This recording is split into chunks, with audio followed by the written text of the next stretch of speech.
All right, good evening. Before we start, the City Council just met on 2 closed session items, and there is nothing to report out at this time. So good evening, and thank you for viewing the August 7th meeting of the Arcata City Council. The City Council meeting is being held as a hybrid meeting with both in-person attendance and teleconference access via Zoom. Before we start, we'll start out with the land acknowledgement. The City of Arcata acknowledges that the lands we are located on are the unceded ancestral lands of the Wiyot tribe. The land that Arcata rests on is known in the Wiyot language as Gudini, meaning over in the woods or among the redwoods. Past actions by local, state, and federal governments removed the Wiyot and other indigenous peoples from the land and threatened to destroy their cultural practices. The City of Arcata acknowledges the Wiyot community, their elders both past and present, as well as future generations. This acknowledgement seeks to aid in dismantling the legacy narratives of settler colonialism. If you would like to, please join me for the flag salute.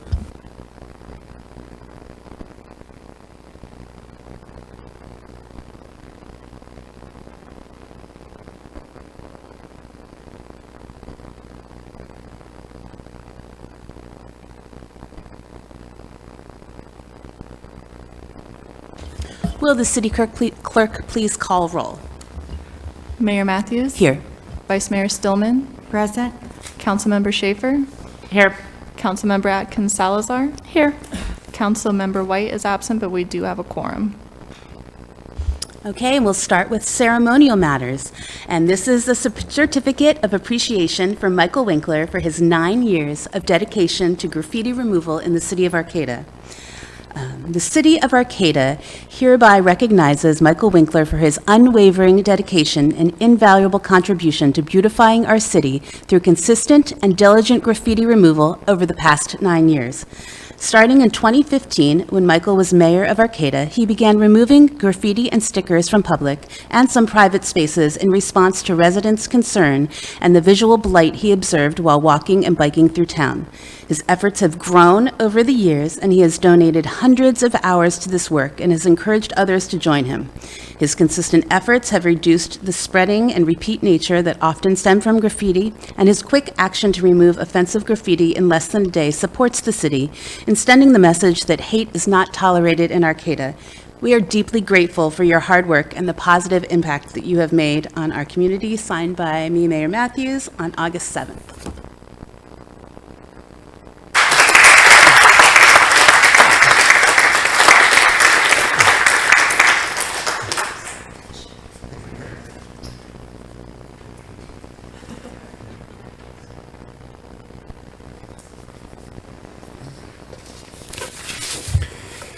Well, I want to thank the City Council and soon-to-be outgoing Mayor, or City Manager Karen Deemer for recognizing and supporting my increasingly successful efforts to eliminate graffiti in Arcata.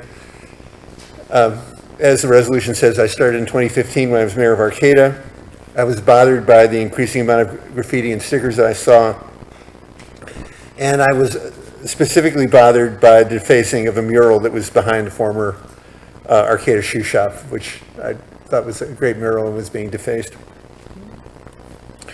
Basically, I agree with the broken windows theory of policing, that tolerating trash, graffiti, and degraded, unkempt property shows that we just don't care and creates an atmosphere that feels unwelcome and unsafe and contributes to negative behaviors such as graffiti and other bad behavior. I started small, just removing graffiti from one mural, but I gradually expanded to remove graffiti and stickers throughout downtown and expanded to more and more areas of Arcata. You know, obviously it became a passion of mine, and I now routinely carry all my supplies and anti-graffiti equipment in my backpack and remove graffiti wherever I go in Arcata. I regularly patrol specific routes through Arcata, walking and bicycling, and I focus especially on finding and eliminate large-scale areas of graffiti. I now thoroughly understand graffiti psychology, and I apply it to consistently discourage and defeat the graffiti vandals, one step ahead of them. And I've become an expert on removal techniques and materials and equipment, And this year I've started to focus not only on removal but restoration, and full restoration, and even exact color matching on buildings that I repaint, make it all invisible. My ultimate goals are to eliminate all long-term graffiti, and goes so far as to destroy the entire Arcata graffiti subculture. And long-term, just for us to do rapid spot elimination of any graffiti that still occurs. And I also want to thank the anti-graffiti volunteers, Paula Proctor and Serena Delashmut, and George Zeminski, a tremendous long-term friend of the Arcata Marsh and also graffiti remover. And also help that I'm getting from the Arcata ambassadors and the great work that they do in making us a safer and more attractive city. And finally, Police Sergeant Heidi Grossman, who is the liaison for the anti-graffiti volunteers. So I will stay up here because I'm going to be Yes. on the agenda. Thank you so much, Michael. I just appreciate seeing you all around town. I know you're getting into great shape, too. Years, so I was not heavy to begin with, but I'm in top-notch shape now. There you go. And so now that you're up there, can we please receive a report from the Energy Committee on your annual report? Well, one major emphasis of the Energy Committee has been the all-electric initiative, which would have been to require that all new construction be all-electric. But unfortunately, with City of Berkeley being the test case, the federal court ruled that that law was an attempt to preempt the federal law, and so was not allowed. So even though our city staff has spent a lot of effort on this initiative, we are not able to put it into effect because of legal restrictions. But what we have done, though, as a committee and with staff, is to work for other measures that we can take that can achieve some of the goals that we had for the all-electric initiative. An important part of that is doing things like putting more solar on city buildings, like the D Street Neighborhood Center, and also putting in electric substitutes for natural gas equipment in city facilities, and doing that as a long-term effort. And we're also, as a committee and as staff, working with doing liaisons with other organizations, such as the Energy Conservation Assistance, and working with RCA on for doing electric vehicles charging stations in Carlson Park, also putting in heat pump water heaters in city facilities in place of natural gas water heaters, and working with RCA on the ARPA allocation of money that's available for climate change. Let's see.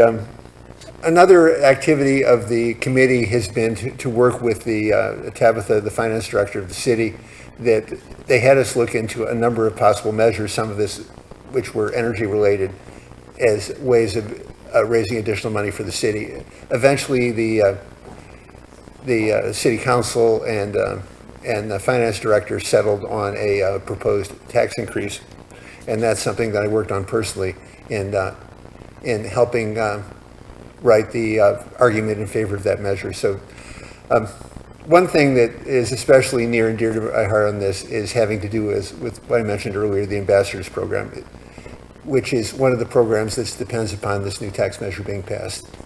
And also there are another number of other worthy programs, such as the youth diversion.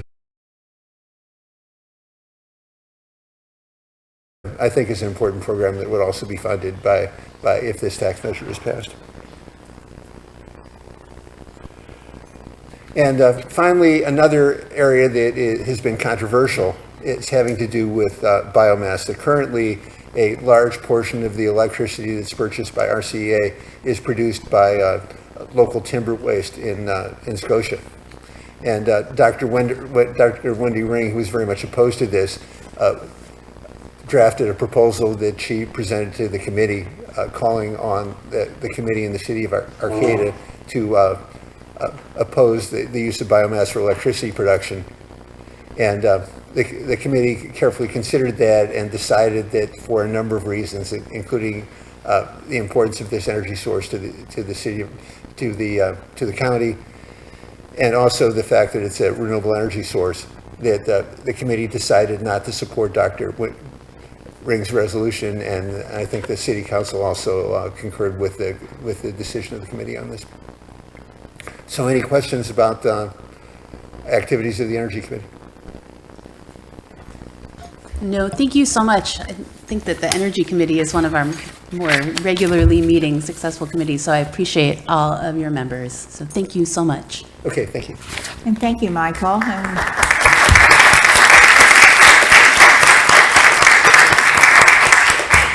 Okay, we will now move on to council and staff reports. So first is an update on the newly adopted residential rental inspection program. And can we get an update from building official Joe Bishop? Hey. So this will look strikingly familiar, and that's because we recently came asking for some assistance and included an update. This is the official update. So this is just last time, so I'll get through it real quick. Improve the stock of housing and the safety of residents and the quality of life for the citizens of Arcata. These are slightly updated numbers. 1,443 registered parcels. So that's not units, that's parcels. So if a single parcel has a duplex or multiple units, a lot of the exemptions are the multifamily, because we did ask them to register. So we have their information, even though they're exempt from the current program. If the scope of this program were to change, we have that information in there already. Common corrections, just wanted to give you an idea of what we're seeing. Missing or deactivated smoke alarms, seismic straps on water heaters, and ungrounded outlets. That bottom one there, it's one of the most common DIY things is, hey, we've got 1950 two-prong outlets, and it's so easy just to go to the hardware store and buy a three-prong outlet and put it in. Third prong's not really doing anything. Do is upgrade to a GFC electrical code. Let's see. So we did some mailers, as I believe I told you last time. So this is just kind of a little tally of total mailed and total responded, just to give you an idea of, yeah, we sent out a lot of mail and we do get some response, and it's effective. Let's see, we can just skip that. So basically the next, we asked for permission. They're ready for us. The ordinance to clarify some special exemption request forms. It has been requested, and we're ready to present our plan for stickers or badges or things of that nature. See it right away, but we have been talking to Brian in the basically some kind of. So if you were a prospective renter and you're like, has that house been inspected? You can click on a layer and say, hey, gold star, we're good to go. The last thing I wanted to share with you, this was just kind of, we've gotten a few notes. I know you can't read the handwriting, that's okay. It's the one on the left was just an example of somebody telling our administrative staff at the front counter how lovely and friendly they were, and we appreciate that. But the one on the right, the text is there. We actually typed out so you could read it, and I'll read it aloud for anybody that can't read that. It says, Dear Ian is our building inspector. My family did not all die in a house fire last night, and that's partly because of you. Thank you for watching out for us. So in my mind, that alone right there is success, and if that's all we ever get as praise, I'll take it. So I just want to share that with you. Any questions for me? Where's that greenhouse located? Oh, that's just a stock image off the internet. I'm thinking, I have never seen it, and I'm pretty familiar with Arcata. I'm thinking, where is that? Thank you. Yes. Well, thank you, Joe. We look forward to hearing the updates in a couple weeks. Sounds good. Thank you. All right, we will now get an update regarding the Complete Streets policy, and we'll get an update from City Engineer Netra Khatri. Good evening, Council. Good evening, members of the public. Let me get my slide here. I have some slides just to show you.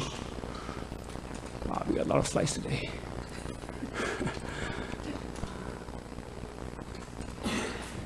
Okay. Good. As you know, in 2022, we approved our complete street policy with the mind of having a street designed for all users. As a part of the policy, we had in that written that every 2 years we'll give you an update on the policy and what projects we have done and what exemptions we have done and the metrics related to the projects. So here I'm just giving you a quick update on that. Our goal is to put this report in a form of Excel sheet in our website also, so people can see what we have done and how we have implemented our complete street policy. So far, these are the list of projects we have done in last 2 years. Not all of them are street projects. Some are non-street projects like Redwood Park, but it did added some sidewalk, so we included them in this list.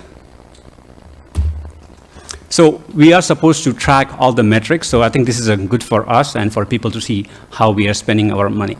So far we have done almost 10 to 12 projects, some on streets, some outside the streets. We have only implemented one exemption so far, and that was only for striping work, which is exempt as a part of a complete street policy. So we have done that. So far we have installed approximately 5,000 linear feet of sidewalk through the projects. Not all are new. Some of them are reconstruction, which were not in compliance, so we replaced them. So they are also quantified here. We have striped, resurfaced, or paved approximately 4.5 miles of street. Added at least 2.2 miles of bike lanes. That was mainly on the Western Road. New curb ramps, 120, which again, this is not only new ones. These are some of them were reconstructed, which were not in compliance. We have painted 84 crosswalks. New crosswalk enhancements, 38. No street light upgrades so far. 2 bus stop improvements. Again, this is not new bus stop, but just improvements around the bus stops. And this number should be changed because I think it says a number of projects to improve bicycle and pedestrian intersections. I would say this applies to all the projects, so this should be maybe more than 6, but we are looking into that because the only reason we did not add Redwood Park in this one because that was not a street project and there are no intersections. But that's the reason those projects are not included. These are only the street projects. And also, as a part of the complete street policy, we are supposed to, or we are, and we'll be tracking these numbers, and we can see that. Definitely in 2 years, we are not going to make any big changes, but this we can at least track this over the next 10 years, all the projects that we are doing, and how we can reduce this collision, anything related to that here. So this is just a quick update on our complete street policy, and again, in next 2 years, we'll be doing a lot of projects, and I'll be back again in 2 years to give you a quick update on complete street policy. So this is it. If you have any questions, please feel free to ask. So in your map, the red spots in the map you had, that's where your accidents are occurring? Yes, those are the hot that- spots. Yes, those. Okay. And the green and the, Green is less. It's still there are some collisions happening in those areas, but not a lot. You can see mainly most of the collisions are happening in the so downtown it's area. sort of a limey yellow-green? Yes. But around the edges, it's perfect? No, it's not perfect. These are just showing the numbers. That area has collision. The green is like there's only 1. Yellow is there are 2 or 3. Red is there are more than 4 or Okay. 5. That's the scale. Thank you. All right, I will say that does sound like an awful lot of collisions and deaths. So maybe that's something that Chief Silvers will be able to kind of tie into his police report, so we can figure out how to mitigate that, because that's terrible. Anybody have any other questions? All right, thank you so much.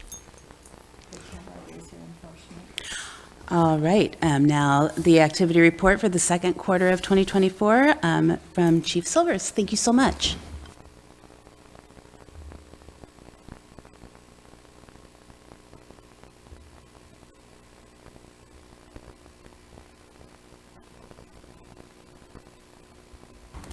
Good evening. Clearly, I'm going to have to up my game. I'm going to need to get some slides for the next time around. I'll work on that. And just to kind of, to the mayor's point. You can quote Marc Andre. What's that? When he said, "I don't have any PowerPoints tonight, but I do have some really powerful points to make." Wow, that's a lot of pressure, though. That's a lot of pressure.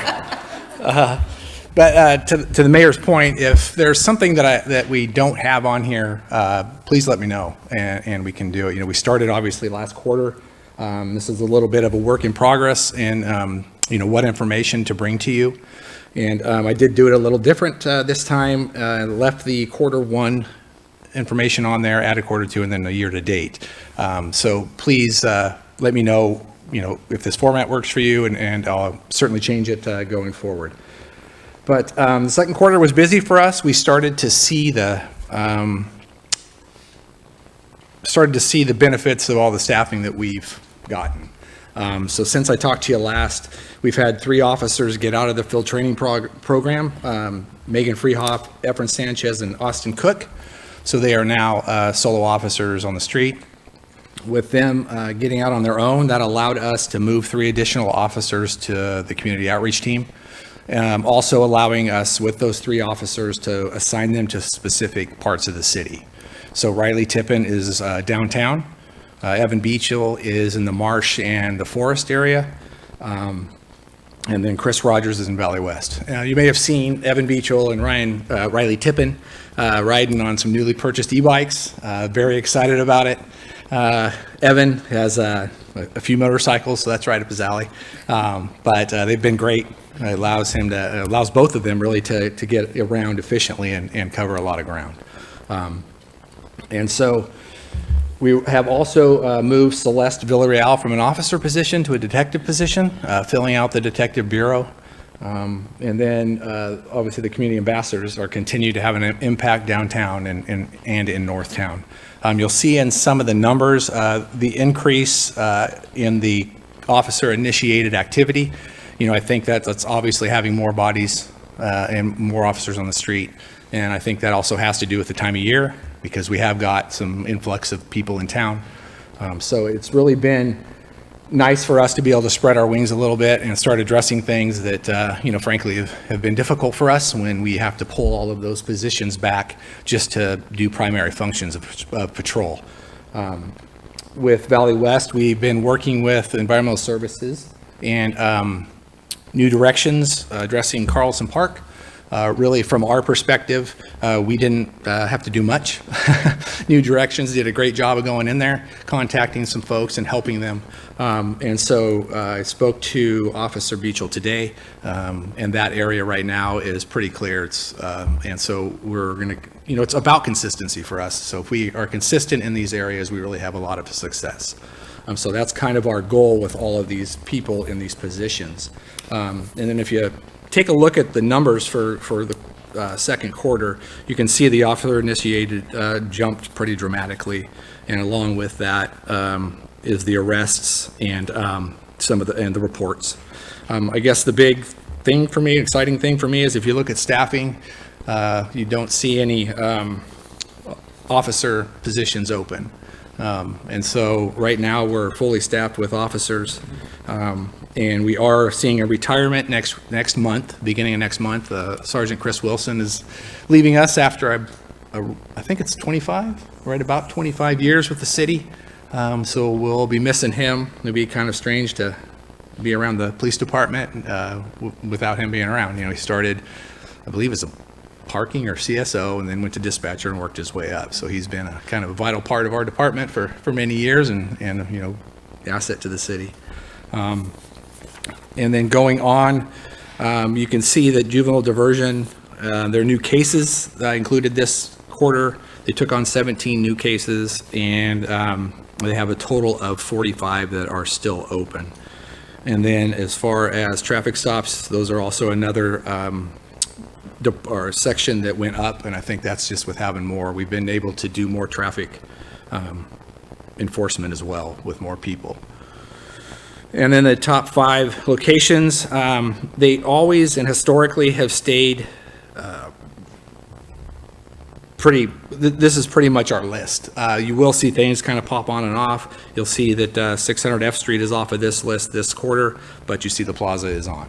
And so, you know, as we have people downtown, also, every time they go out and contact somebody or that leads to some kind of action, whatever that is, if it's a citation or, you know, it's helping somebody to services, that's an incident. So that's going to add to that. So not all of it is negative, a negative contact, if you will. A lot of that can be helping folks out and just trying to get them to where they need to be. And so with that, if you have questions for me, I'm happy to answer them. I'll ask. It seems like, typically from the last couple of reports, if the response locations are staying the same, wouldn't it make sense to have more than one officer stationed in Valley West? Well, and we do. Well, I have one specifically assigned Valley West. That doesn't mean that no other officers go up there. But in this case, Officer Rogers, that is his spot, if you will. So if something specifically comes in or a bigger problem or ongoing problem, he will deal with that. And that is his primary patrol area as well. So I don't want to give the impression that these are the only people that are in those parts. If I could put more than, assign more than one officer to each location, I would. But at this point, I would be pulling from somewhere else. And sure, I mean, I work in Valley West. I see police presence often, so thank you for that. And it is a very, very busy area. I mean, especially lunchtime. Well, I've seen other officers out in Valley West too. I haven't seen him, but I've seen others. So, I've just missed him, I'm sure. So it seems like I'd have to go look at these addresses to see exactly where they are. But it'll be interesting when we have our new structure with 22 new apartments on it, and Valley West, Valley East, that curve, and how things will start to change in Valley West. It does give us having somebody up there with consistency also helps us with the private property issues with camping as well, because if those property owners have letters on file with us, Officer Rogers is able to check those areas as well. And typically that won't, the consistency, as I said before, that helps us mitigate the large encampment issue. I'm not going to say it won't happen, obviously, but if we're through an area more often, that helps alleviate the gathering and property gathering. Mm-hmm. So Q2, October, November, December, these are the months that we're. It would be April, May, and June, right? I thought it's not Q4. January, February, March, April, May, June. April, May, June. So calendar year. We had some vacations and stuff, so I'm a little late. Some of our staff is on vacation. And so this is April, May, June. Yes. So it's summer and there's a lot of events. So Right. obviously, thank you for being out and about, I guess. But I'm good. Does anybody else have any other questions? Well, I just wanted to mention, I noticed that we still have on the back of the windows that we're recruiting. We do. And so that'll probably stay on the back of the police car windows for. I think so. Ever? The one thing I think I've learned over the years is it's hard for me to even say that we're fully staffed because I know how fickle that is, and it seems to flutter away in an instant. So, I'm very happy where we're at, but I would still like people to apply and be interested in Arcata PD if that's what they choose to do. And so for now, I think I'll probably, keep those on there.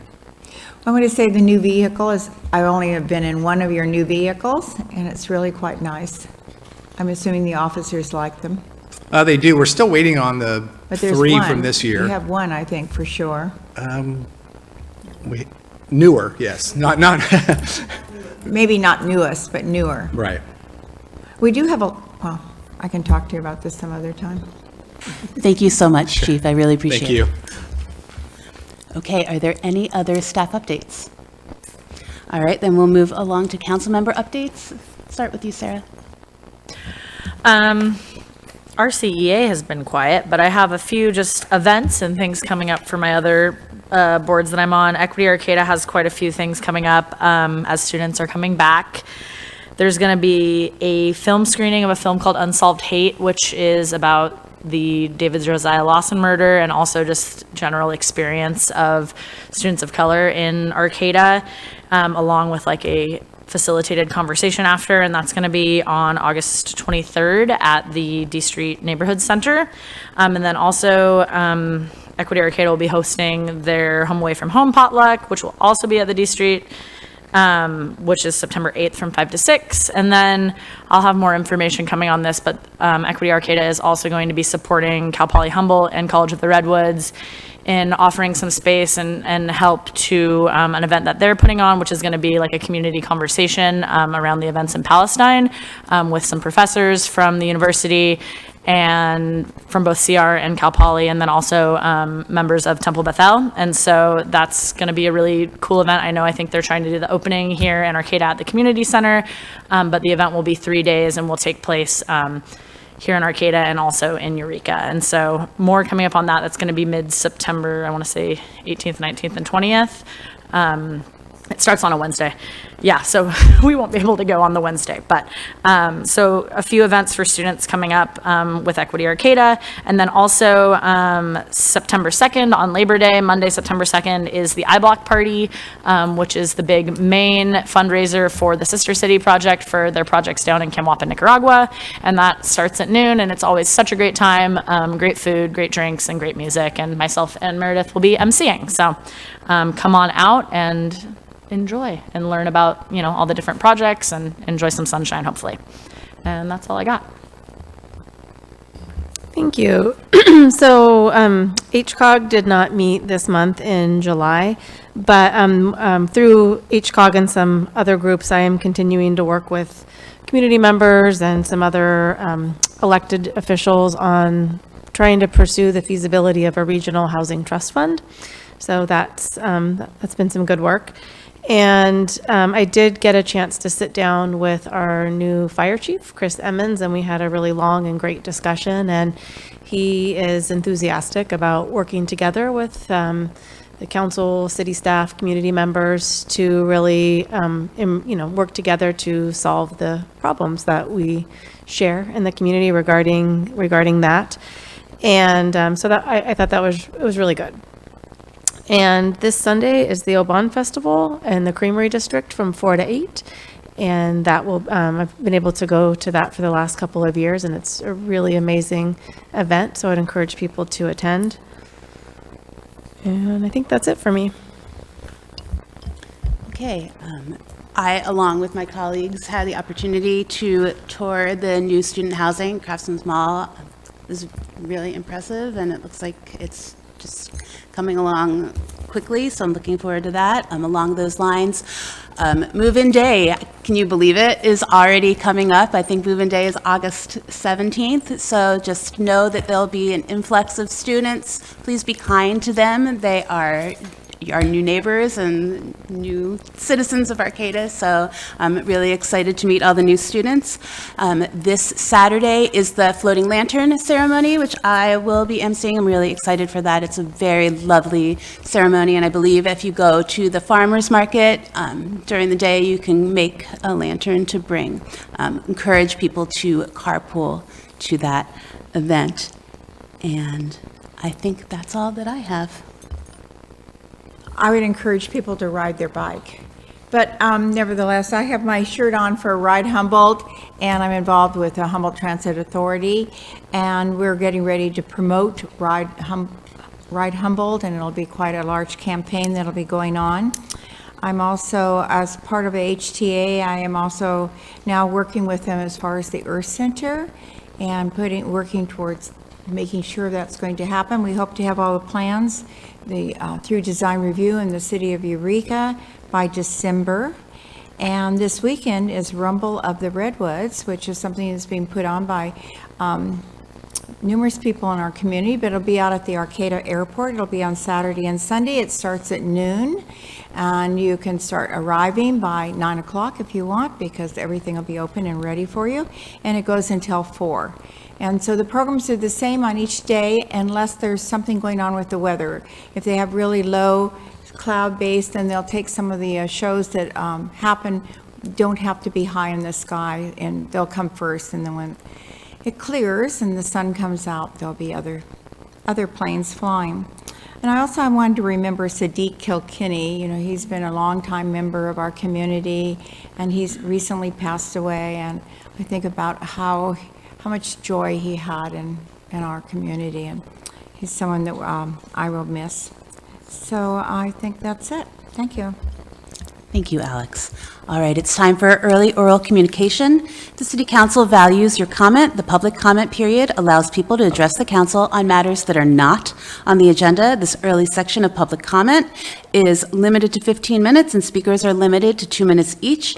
If you prefer to have a full 3 minutes of time for your public comment, this item is continued at the end of the meeting under item 13, where speakers are granted 3 minutes. Please know that pursuant to the Brown Act, the council cannot discuss or take action on items that are not listed on the agenda. The council may respond to statements. There will also be a time to provide public comments specific to each item when that item is reviewed by the council. We will take in-person comments first and then go to Zoom. We'll not go back and forth. So if you are in person and you would like to make a public comment, please make your way to the podium. Raise your hand if you're on Zoom, or press *9 if you are calling in by phone and wish to make comment. Ready? Mayor Matthews, Arcata City Council members, City Manager Karen Deemer. My name is Bob Follis. I'm a resident of City Arcata at 1149 Stromberg, along with my wife. We've been continuous residents at that location since the summer of 1977. We've been continuous residents of the city since the fall of 1970. Briefly here to present a letter to you through the city manager regarding concerns that I have about the drainage issues out on North Fork, Janes Creek. I'm representing only myself in this. With consultation with other people out there, I'm quite familiar with the problems. Another person would be here tonight, and that's Jane Frazier. She's a resident out there. Right now, she's in a cattle drive trying to round up heifers out on her property and bring them back in. So she told me she would present her own letter in the next few days. So that's all I'm here for. I appreciate you allowing me to speak. I do want to address Karen Deemer. I want to thank you excuse me, for all your years of service. Been a great one. Thank you. Thank you.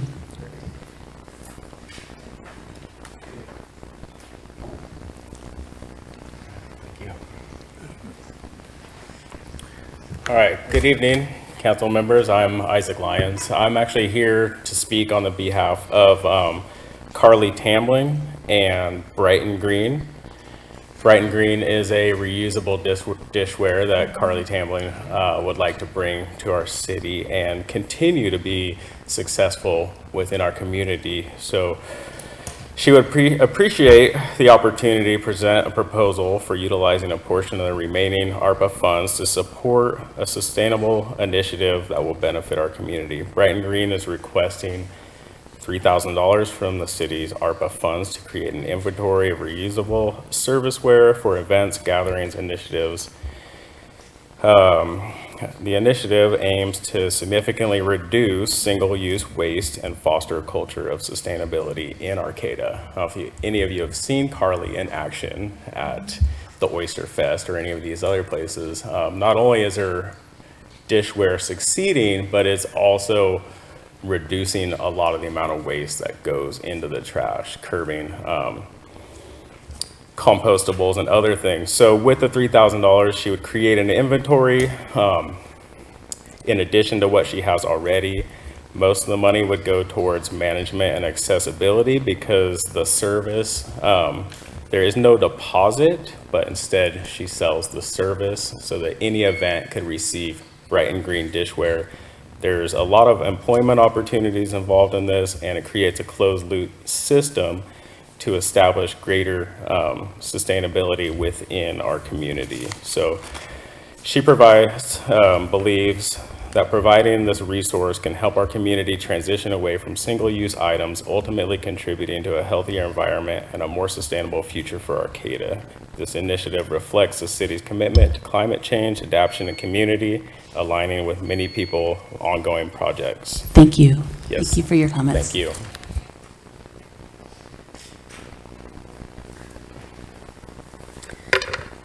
Hello, City Council, and thank you very much for your service and for the opportunity to speak this evening.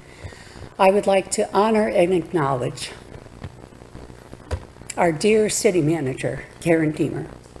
I have had the privilege in my career, for some of you who know me, I've worked with hundreds of leaders over the last 4 decades. And I can say with great honesty and sincerity that Karen Deemer is one of the finest leaders I've ever had the opportunity to work with and to watch and to observe. And I say this because of Karen's ability to be a strategic thinker and to always do it with such heart. It's a rare thing to have someone have such a great brain and a great heart who works through relationships and difficult situations with great equanimity and wisdom. So I am so grateful to you, Karen, for the service you have provided our community for all these years. Thank you. Thank you. I really wasn't planning on crying until the end, but here we go. Public comment is over.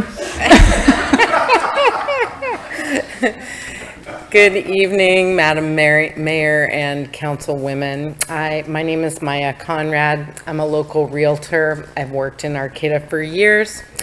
I am also on the McKinleyville Municipal Advisory Committee, and I have had the pleasure of being a peer and a friend of City Manager Karen Deemer's for years. And I really want to thank and congratulate her for her exemplary leadership over all of these years and her ability to be such a high-level thinker and still show up to somebody's house with a homemade quiche is unparalleled. I mean, her capacity is huge, and I am so grateful to know her and for all of her amazing years of service here. So thank you. Thank you, Maya. Good evening, Arcata City Council, Chairperson Matthews, Arcata City Council women, I should say. I too am here this evening as a member of the McMac, the McKinleyville Municipal Advisory Committee, from that little census designated area just to the north of you. I'm also here as another woman leader in the community and great admirer of Karen Deemer's to say congratulations and thank you so much for everything you've done, not just for Arcata, but that bleeds out into the entire community. So from the bottom of my heart, thank you for your leadership style and model. You're a great example for the rest of us. Your humility, your work behind the scenes, your grace under pressure, and as everyone has already indicated, your heart and your brain, and you give it all. And I'm grateful to know you outside of the public arena and for what you have done for our entire community. And enjoy. Thank you. Thank you, Lisa. Good evening, all. My name is Roger James. Mary and I have been living in Arcata now for about 11 years.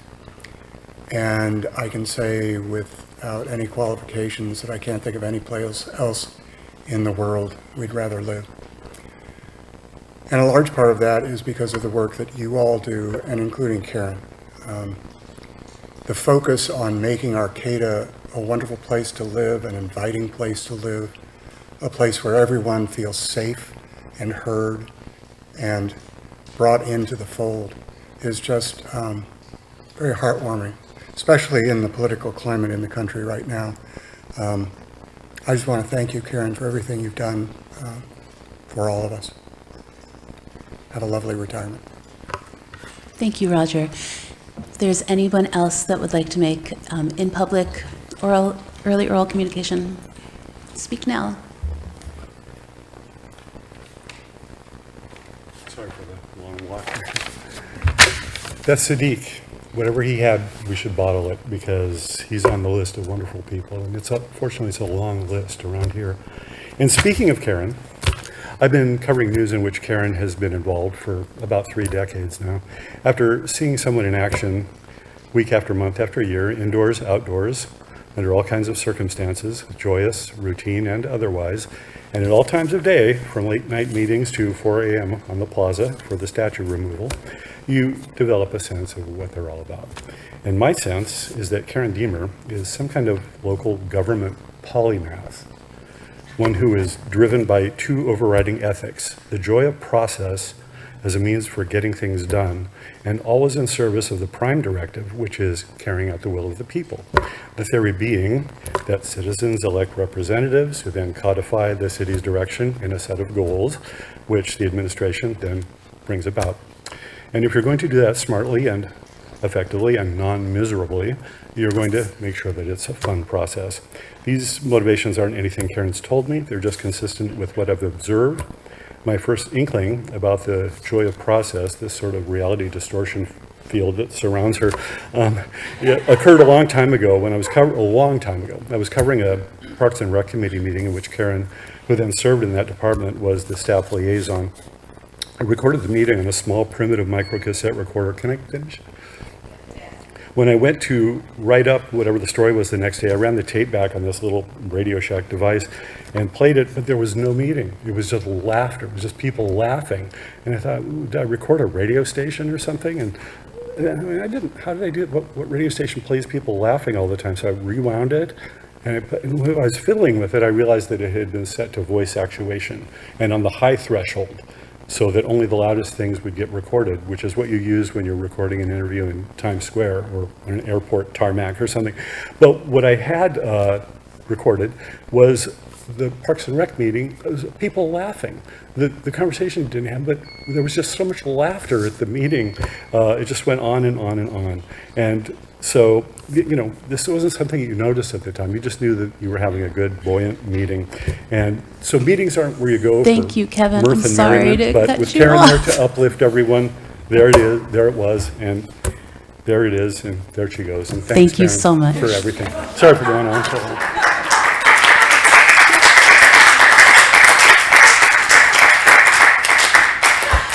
Do we have anybody on Zoom? We do. Go ahead, Colin. Good evening, everyone. This is Colin Fisk with CRTP. I wanted to just take the opportunity to briefly comment on the Complete Streets policy and to thank City Engineer Khatri for the report. And also to point out that the policy also calls for presenting the data to the TSC and the TUTOC and posting it on the website, and hope that that those things can be done so that we can have more discussion and continuing transparency on that. So just wanted to point that out, and also I guess I will add my thanks and admiration and appreciation for City Manager Deemer. Thank you. Thank you, Colin. No further online public comment. Okay, we'll move on to the consent calendar. So all matters on the consent calendar are considered to be routine by the City Council and are enacted in one motion. There is no separate discussion of any of these items. If discussion is required, that item is removed from the consent calendar and considered separately. A is approve the minutes of the City Council meeting of June 12th, 2024. B, approve the minutes of the City Council meeting of June 20th, 2024. C, approve the minutes of the City Council meeting of July 17th, 2024. D is the bi-weekly report on disbursements. E is adopt ordinance number 1569, an ordinance of the City Council of the City of Arcata amending the Land Use Code, Title IX, Planning and Zoning of the Arcata Municipal Code to adopt the Gateway Code and zoning districts throughout the city, waive reading the text, and consent to read by title only. F, accept a total of $9,900 in donations for 3 commemorative benches in the Arcata Community Forest and along the Arcata portion of the Humboldt Bay Trail North. G is adopt resolution number 245-06, authorizing the city manager to file a financial assistance application with the State Water Resource Control Board to fund the city's 2019 water line replacement project, and adopt resolution number 245-08, stating its intent to reimburse expenditure by the State Water Resources Control Board made in support of the city's 2019 water line replacement project. H is to approve the purchase of one Toro Workman UTX utility vehicle, $32,258.43, including tax and freight, and award purchase contract to Turf Star Western. Approve the purchase of one Go 4 sliding door electric vehicle, $46,102.59, including tax and freight, and award the purchase contract to Turf Star Western. Approve the project of one John Deere 6130M tractor with a Tiger Bengal Brute Mid-Mount Boom Mower System, $278,759. I don't make up the names, including tax and freight, and award purchase contract to Tiger Mowers Incorporated, and authorize the city manager to execute all applicable documents. And I, modify award of 2024 timber sale to KP's Custom Milled Redwood for 50 MBF of redwood. Award agreement for the 235 MBF of redwood 15 feet inches in diameter and larger in the 2024 timber sale to Willett's Redwood Company. Authorize the city manager to negotiate the sale of redwood logs smaller than 15 inches in diameter, and authorize the city manager to execute all applicable documents. All right, I will be removing item E and continuing the public hearing as needed to the next meeting, which is on October 21st, with when Councilmember White is present to vote on this item. But we'll probably have to continue it even past then. Okay. Well, I don't know. August. It says August. If I could, if you're going to, we'll pull that item, we'll have it continued. If we want to try for August 21st, if we don't, we can pick the first regular meeting in September. I'll make that be the call of the mayor. But we will need to continue that due to a lack of quorum.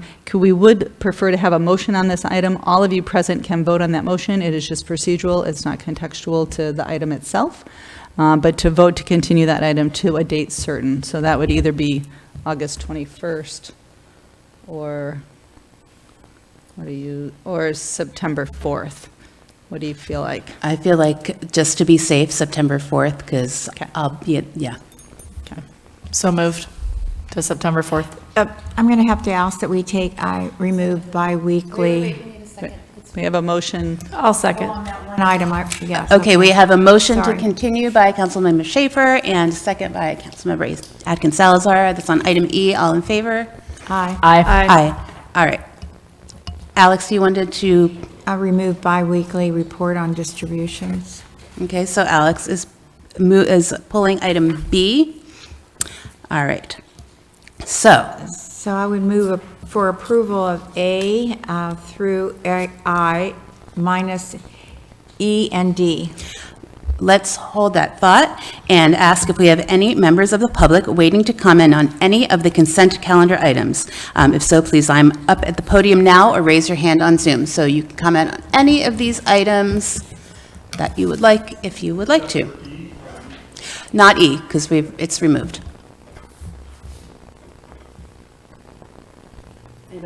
Anybody on Zoom? No. All right, go ahead. Do you want to make a motion? So I move again for consent calendar A through I minus E and D. Second. All right, we have a motion and a second. All in favor? Aye. Aye.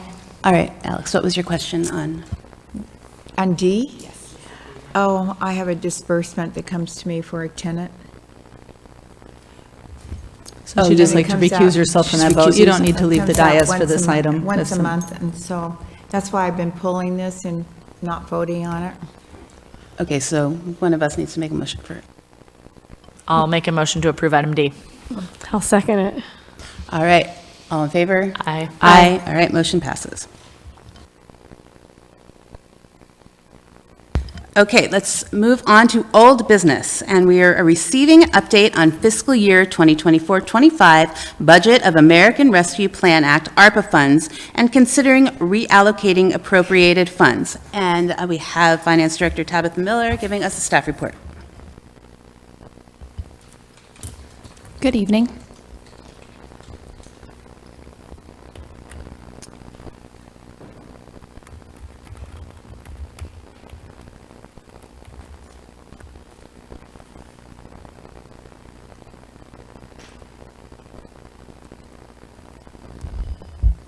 Again, good evening, Mayor, Vice Mayor, City Council. So this actually came out of our budget discussions when you adopted the budget back in June, and we were following up on a couple items. We have 2 more that will come before you in the next month or so. But this one had some timeliness that we wanted to address it earlier rather than later. So I wanted to sort of preface it and make sure that everybody understood what we were doing here, is that our goal is to ensure that we fully use all of the ARPA funds that we received back in early 23, about $4.4 million. We do have a deadline that is coming up. All of those funds have to either be spent or committed by December 31st of 2024. And as we talked about when you adopted the 24-25 budget,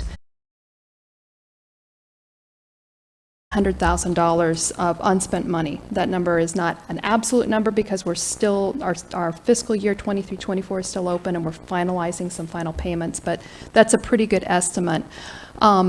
Over the last couple years, the term committed has been used by the Treasury as far as how we have to manage those funds and report them. And it was fairly loose of a term in the beginning, and it implied that just budgeting funds would allow you to commit them. In the most current guidance that came out about 6 months, 8 months ago, the word committed has a little bit more meaning to it, and it's now required that you have a contracts, deliverables, or agreements in place for those funds by December 31st, 2024. And just to be upfront and open, there's very few items within that $900,000 budget that we would meet that real strong commitment as far as a written document that we could prove that it's been committed. So what we're trying to do tonight is speed up expenditure of some of those funds. Oops, didn't mean to go backwards. Let's try this.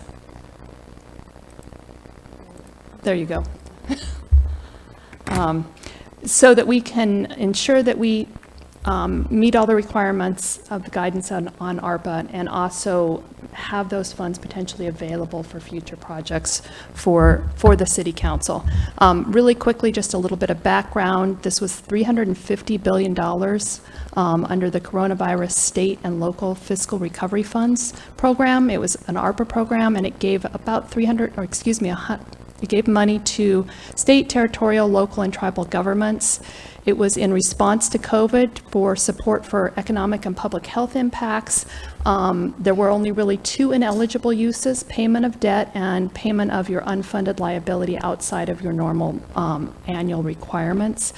And there is quite a bit as far as eligible uses, and just a couple to point out: public health response, replacement of lost public sector revenue, economic stabilization, and investment in infrastructure.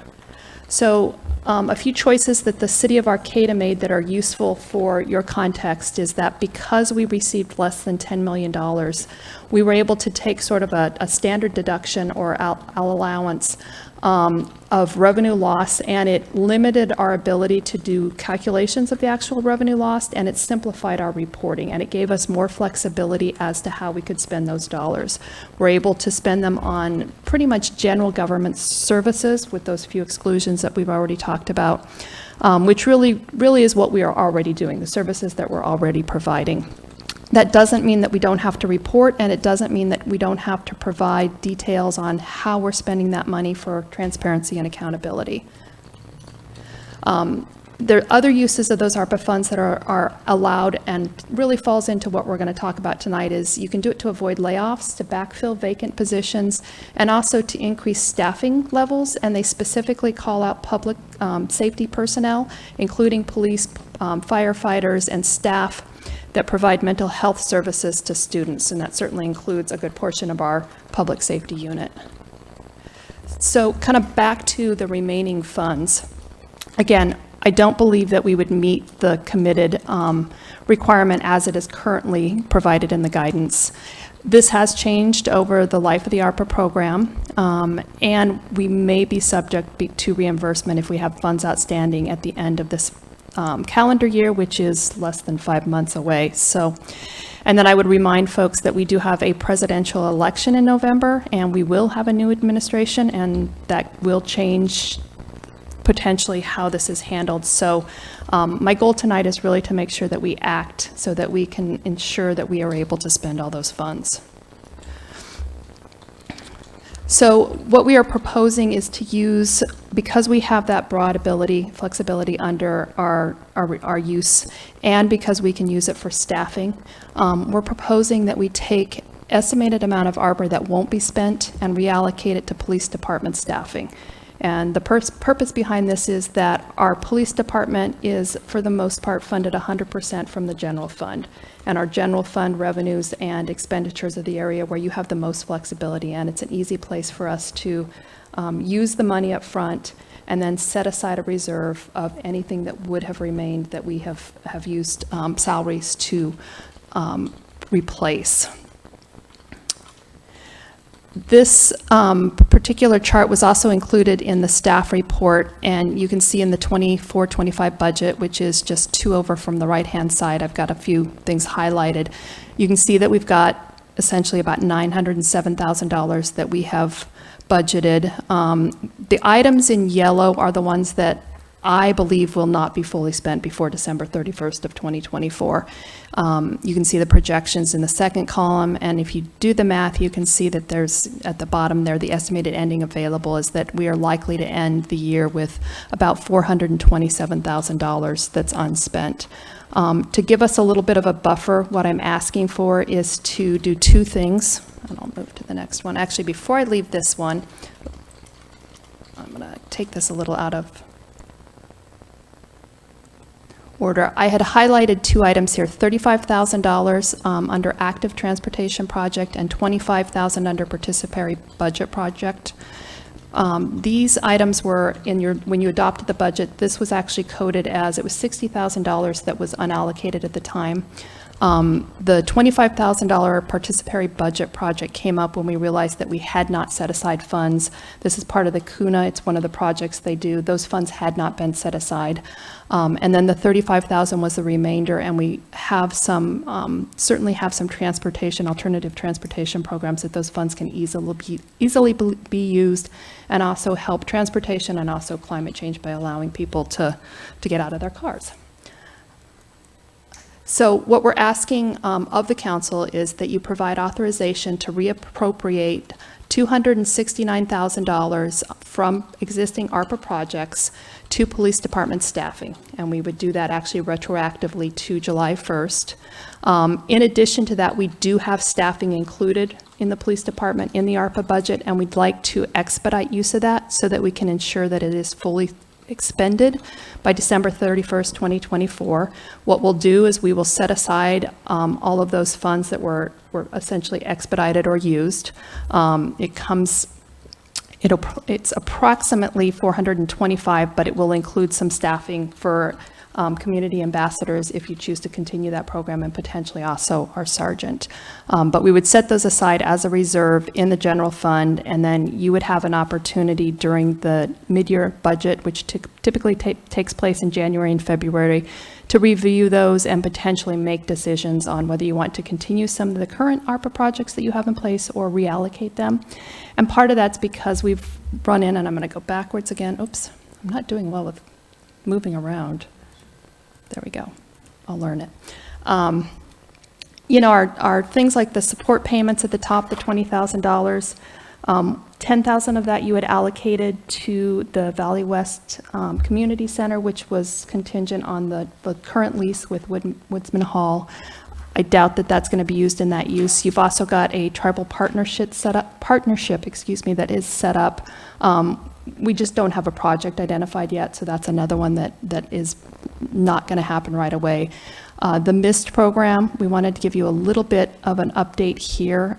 We are not renewing the contract with the county for a couple reasons. One, because it's unclear exactly what's going to happen with their program going forward with many of the changes that are happening in funding at the county and the state level, and wanting to make sure that what we replace it with works, and I doubt that that'll be in place by the end of the year. The climate action plan support is really contingent on the county adopting that regional plan, and that's another item that I'm not sure of the timing. And then the Valley West Community Center, while we will spend some money in the current fiscal year, we're not probably going to do the renovations that we had anticipated there, and so there'll be funds that you'll likely want to reallocate to something different. And then the staffing both at the community ambassador and the outreach sergeant, while they will likely be spent by the end of the fiscal year or middle of the following fiscal year, they will not be spent by December 31st. So again, there's some flexibility I wanted to make sure the council was aware of.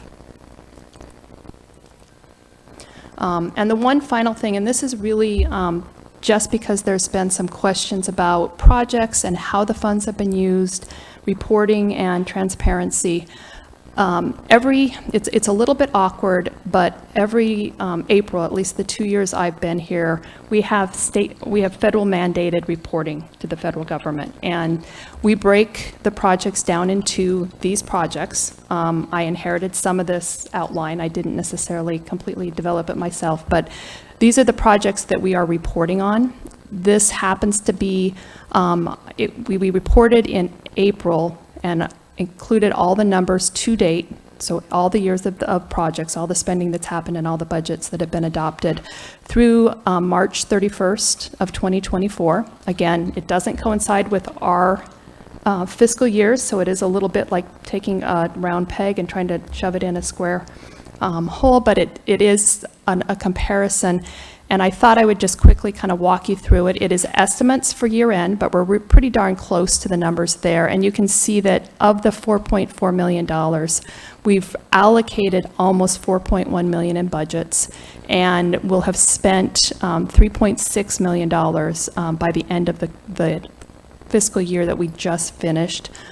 You've got funding for Valley West neighborhood support in total there, staff positions that were frozen during the pandemic. We've spent over $1 million of money there. The Arcata economic recovery, which is many of our support payments to your partners that helped there. The MIST program, we've spent $1,000. Community Ambassador Project has spent almost $195,000. Your Safe Parking Program, which was successful and is a little higher here because we added a month to bridge that gap between the city ending the program and the county picking up financing. The Project 7, the Arcata House Partnership support, is on the list because it was an original project to support services for the homeless, and then we were able to get a grant through the CDBG COVID, and so we transitioned and used those funds instead, always trying to maximize our sources. We've got the essential city staff compensation. This happened early on in ARPA. The upgrades to this chamber that have happened and are allow for meetings remotely.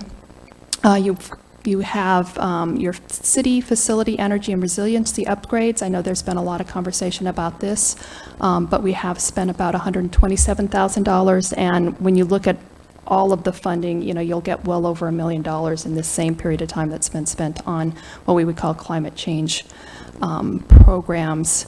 The pavement master plan, $350,000. We helped get more pavement down in our area. It subsidized the boat launch project at South I Street.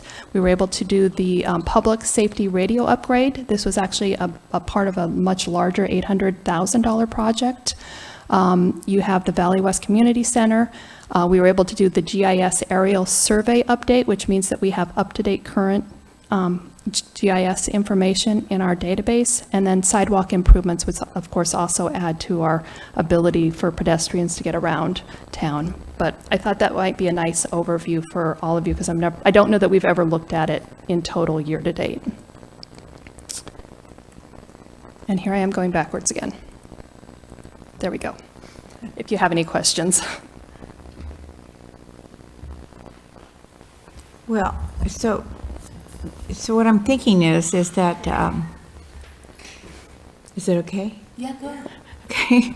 I'm just thinking that if we were able to reallocate or take the ARPA funds, put them towards the police department, then we have money that from the police department that we could put into the general fund. And then we can look at we received many letters concerning the ARPA money for various things. That would give us an opportunity at that time when we do mid-year budget review or something to look at those projects that we receive letters on, and then, because we would have that money available. Exactly. And you're probably looking at, and again, this is going to depend on where we end fiscal year 23-24 and how much actually gets spent on specific projects by the end of this calendar year, but probably between $300,000 and $400,000. Well, for me personally, I think it's very important that we figure out how to keep our ARPA money. It's made a big difference for us over the years in Arcata since we've had it, and we definitely don't want to lose it or have it recalled because we haven't spent it. And it's made a great difference, and we're hoping that with our sales tax that we'll be able to continue some of the programs that we started during the ARPA time, and we'll be able to continue those. So I don't know what you all want to do, but I would support the idea. I think Councilmember Schaefer and I have a lot of questions between the two of us. Not bad questions, but just trying to, there's a lot going on here with numbers. So I guess the first one for me, I'll just start with a couple. They're probably the same as mine. Okay.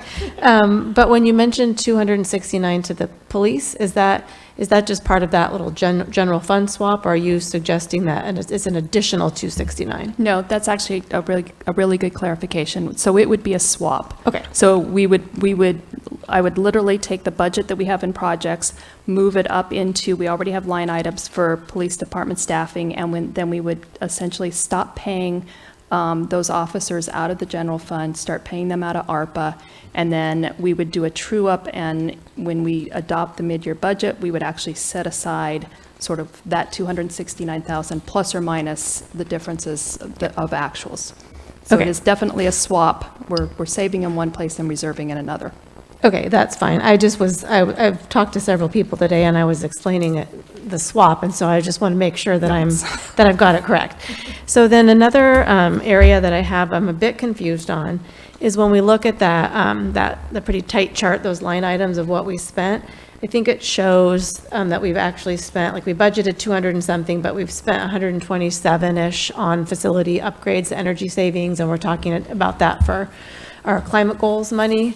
But then you gave us a great one-sheeter, or somebody did, that has climate change ARPA allocation on it. And between the allocations and the spending, it is a lot more than that. And so I think we also heard from a lot of folks just wondering, wanting to make sure, hey, you guys set aside 500,000, what are you doing with that? And if you look at this, it looks like we haven't spent very much of it, but if you look at the new paper that we got hasn't been available yet, it's got a lot on it. It is true, and there's, and I know that the city manager probably can help me out a little bit here, but probably one of the big things that I think is important to point out is that we were able to receive a ECAA grant of $576,000, and that's actually included, the expenditures are included in this year's budget outside of ARPA, because it wasn't ARPA money, it's in the general fund. And so we were able to transition some projects that had been budgeted for ARPA and needed some more time, and also some additional projects to that funding source, and that will be repaid with the energy savings that those generate. So it should be a net zero to the city over time. I know there were a number of other items that have been, other funding has been used for, in addition to some of the projects here, such as the battery backups. And if you look at that, that's about just under $350,000 for facilities. And then you've got projects that have happened that were not necessarily considered, don't really fall under line item 10, city facility energy and resilience. But if you look at the list there, your sidewalk improvement program, you've got $40,000. that certainly it assists climate by getting people out of their cars and providing alternative ways for them to move. I know that the chief mentioned the 2 e-bikes that they implemented, they put in service this month, and that actually is in between funding. It hasn't even hit anything because we ordered the bikes in at the end of June, received them in July. We haven't even paid the bill, but that's $10,813, which honestly is not anywhere at this point on any of these charts you're going to see. What else am I missing?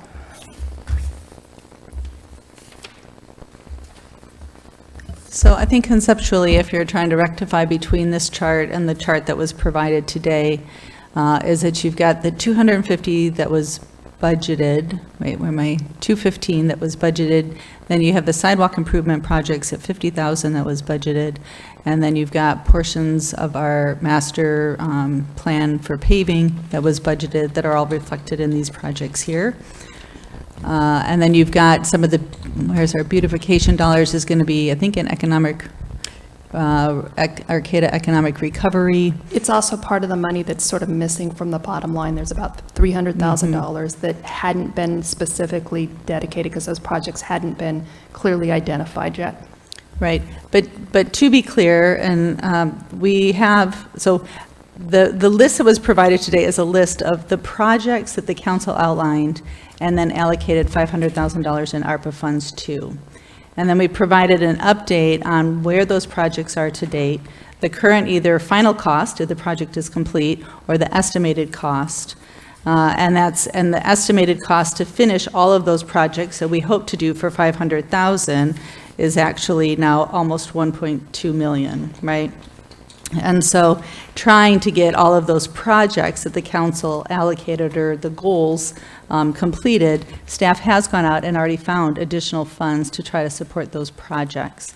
So Director Miller mentioned that one of the largest ones is in planning for upgrades to city facilities. We had set aside $380,000. We actually have completed 3 of those projects for about 65,000 that has been spent out of that. The large project, which was over 500,000, we didn't have enough money left over for. So we went out to seek additional funding. Now, at this point, we anticipate that funding source to be able to fund that entire project, right?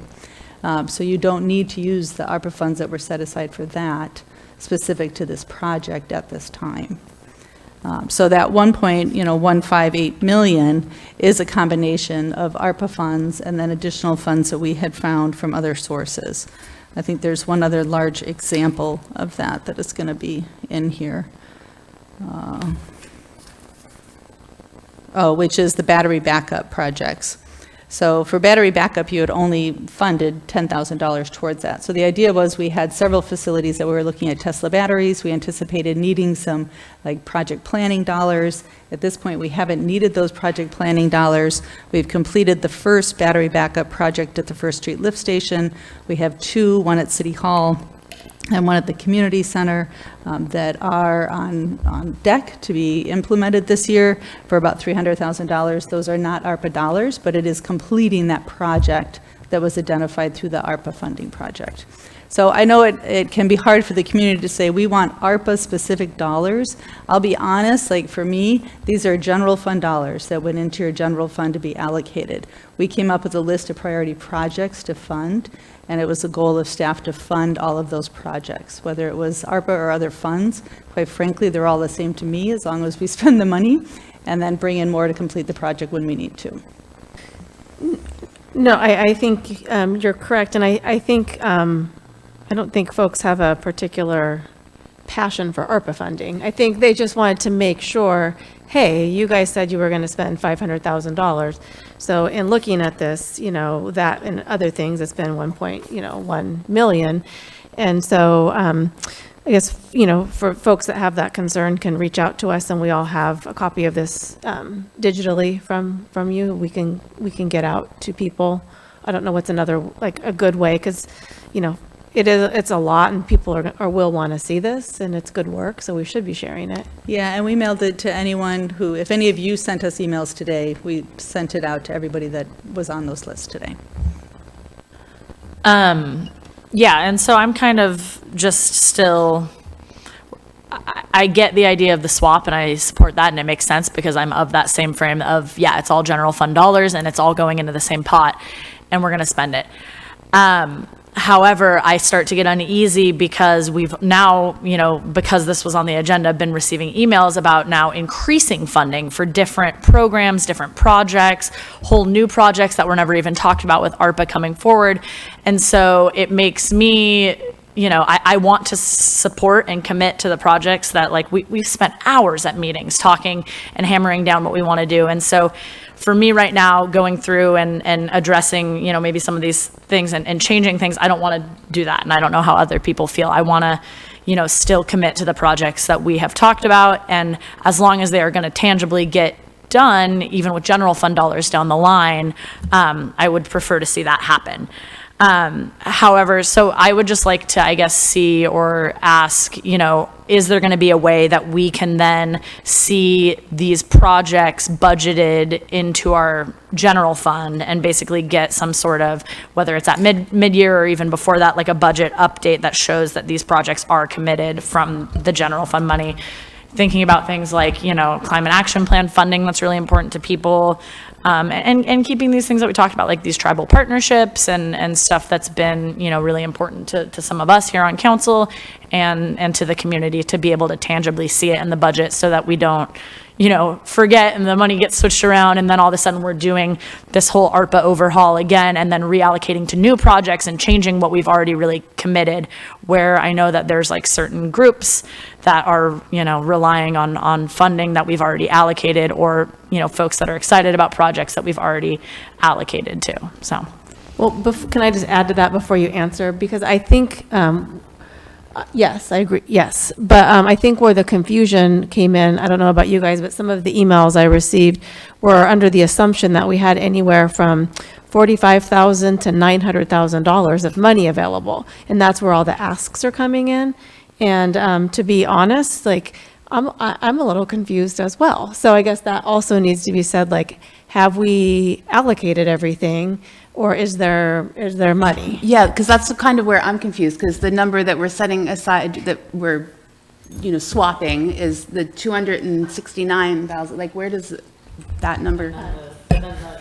But then doesn't that also include the ambassador money as well? It's those two pots of money because the ambassadors are under the police department, right? So again, there is the chance, because we have not closed our books for 23-24, that there might be a slight movement on this, but essentially when you look at the bottom of what we've budgeted for 24-25, we have budgeted $907,000, $907,253. And we are starting with $899. We've got probably about $5,000 in interest, and so there is a chance that will be a couple, because we're trying to get to the exact dollar, and we don't have final numbers, and we budgeted 2.5 months ago. We are going to probably have a few $1,000s that moves back and forth. But if you take that $907,000, that really is what you've budgeted, and that is the last of the ARPA funding, assuming it gets spent. The problem is making sure that it gets spent, and it is, with the exception of what we talked about tonight, which was the $60,000, and I know I'm throwing my numbers around and I apologize, but with the exception of that $60,000 that had been unallocated, and we are putting into two pots tonight. One is the participatory budget project, and the other is the active transportation project. All of the money has been identified for a project. The challenge is going to be, in a few of those cases, the projects that we picked back in, and it was even before June. Not everything is as viable, including, what we're going to do with the Woodsman Hall.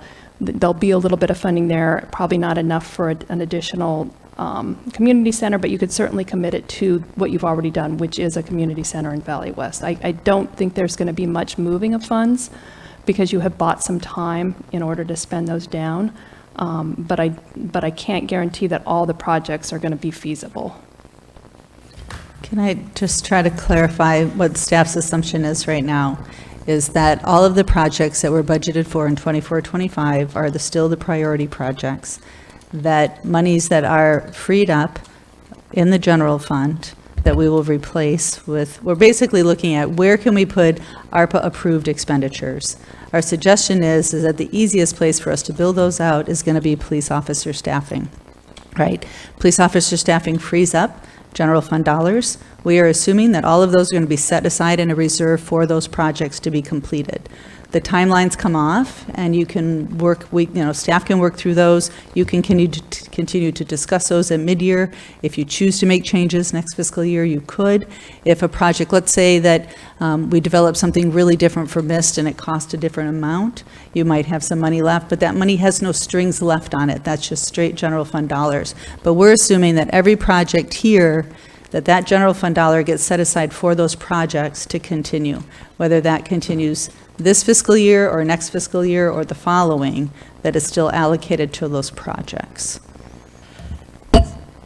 Okay, so when we're talking about money that's allocated to climate change, I just want to kind of respond to one of the people that commented, like, I have, firsthand witnessed, Carly and her Bright and Green.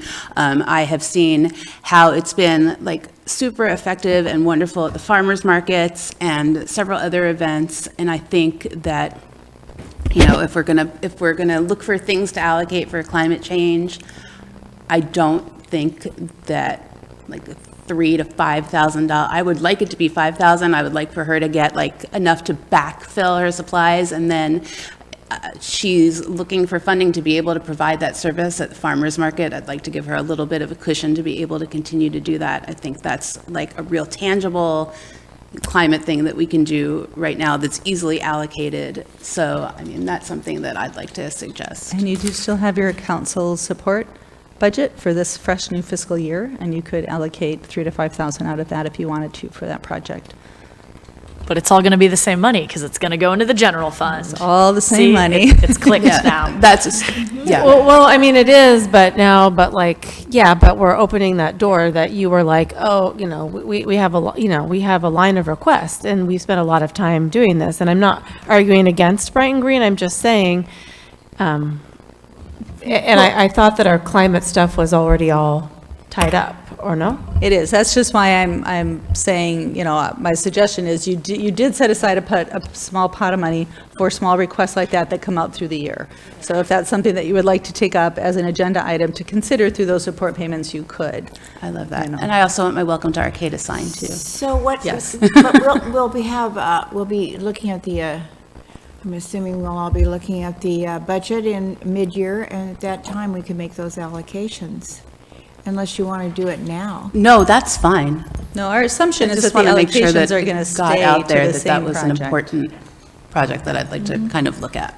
The only difference is that instead of having a separate ARPA fund, you'll now look at them as part of your general fund, and that really is going to be the difference when we come back to you in January.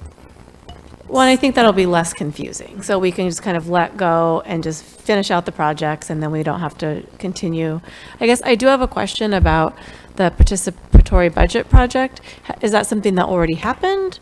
Because if the contract is ending in November, why would they be spending $25,000 for a budget unless they already did this? Right, so they have completed all of the community engagement meetings around participatory budget, and all they have left to do is the voting. So the hope is that, but you've also received some emails from this, and we have a couple of people online, I know, that are staff from CUNA.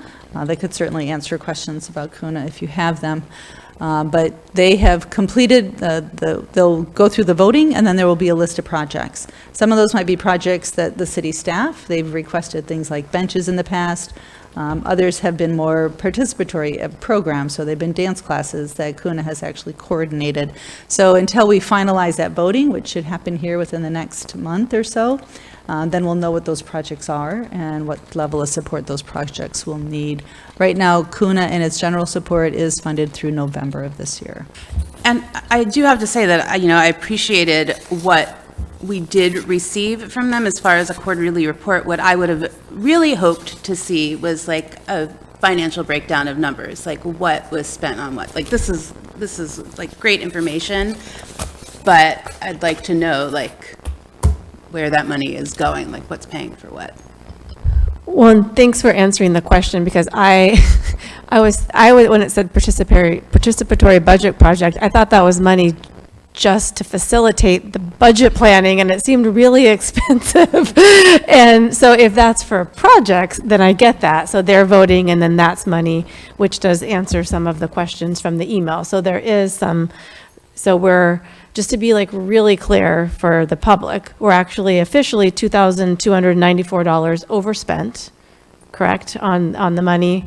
Over budgeted, and again, there's I know this is, I can't tell you exactly, but yes, we are over budgeted by just under $3,000, or just Right. under $2,300. Okay, but we don't have any more money to give in this moment. We might have a little bit, but not enough. We have done well with the climate money, and CUNA does have $25,000 to spend how they choose in the community. How the community chooses, yeah. I mean, it will be, that money is right now choosing to be dedicated towards the outcome of the vote of how those neighborhoods, choose to spend that money. All right, is everybody okay if we pause and open it up for public comment? Let's do that. So we are taking public comment on this agenda item.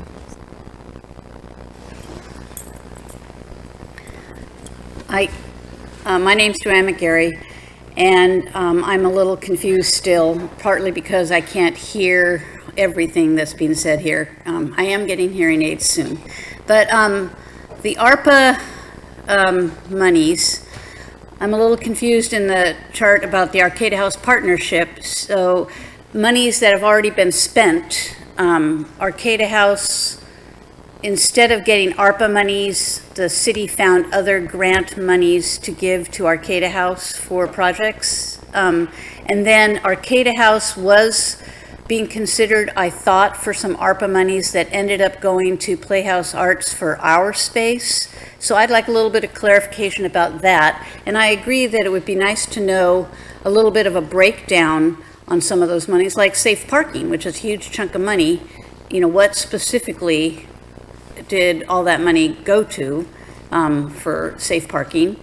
And then if it's all general funds, is there any little bits of money to fund something like Brighton Green, or something like my idea of earth banners next to the Cal Poly banners on the lamp posts? Or, because I thought that was ARPA money too, spent by us for those Cal Poly banner installations. I know Cal Poly paid for the making of the banners, but the city staff installed them, so that cost money to install them.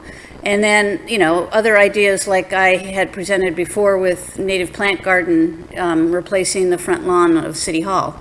So I'm really kind of confused by all this, and I have not seen that piece of paper that you all are referring to that's different from the thing on the wall. But I don't want to give ARPA money back, that's for sure. And I appreciate the figuring out, using huge chunks of it now for things like police staffing, as long as, the next budget, it can be continued on, we don't have to worry about that. So, I kind of get that, but I'm still really confused about what was approved, what's being spent, what's still left. Is there any, little tidbits of money for those little projects that, some of us are desiring? So, I would like climate change and banners to just promote the climate action that we're hopefully going to take as a community. And, Brighton Green is another part of that climate action. So the blue dot and the Brighton Green. Thanks. Thank you, Joanne. All right, thank you again for hosting this and explaining and expressing some important things here. Again, I'm Isaac Lyons. I've talked to a number of you about my vision for Arcata. I'm a local general contractor, born and raised Arcata, and work in the housing industry, building primarily ADUs. So we do semi-custom construction throughout Arcata and Humboldt County. We have occupied a industrial property in Gentoli Lane. It's about 1.5 acres. We rent from Andy Cooper, and we're looking to develop localized, low carbon prefabricated housing. Now, I came here on Carly's behalf. We're actually accommodating some of Carly's needs down there on our commercial facility. We're looking to also start accommodating the Humboldt County Office of Education is looking at our facility in order to create and host their HROP program, their job training and construction technologies program. So we're kind of setting up and poised to be able to provide solutions to Arcata's and Humboldt County's housing challenges. Now, we've been working on this for a number of years just by providing our best price to customers. Now we're looking to take it a next level and create prefabricated housing that would apply to homelessness, transitional housing, and also our domestic market. You know, the bottleneck is often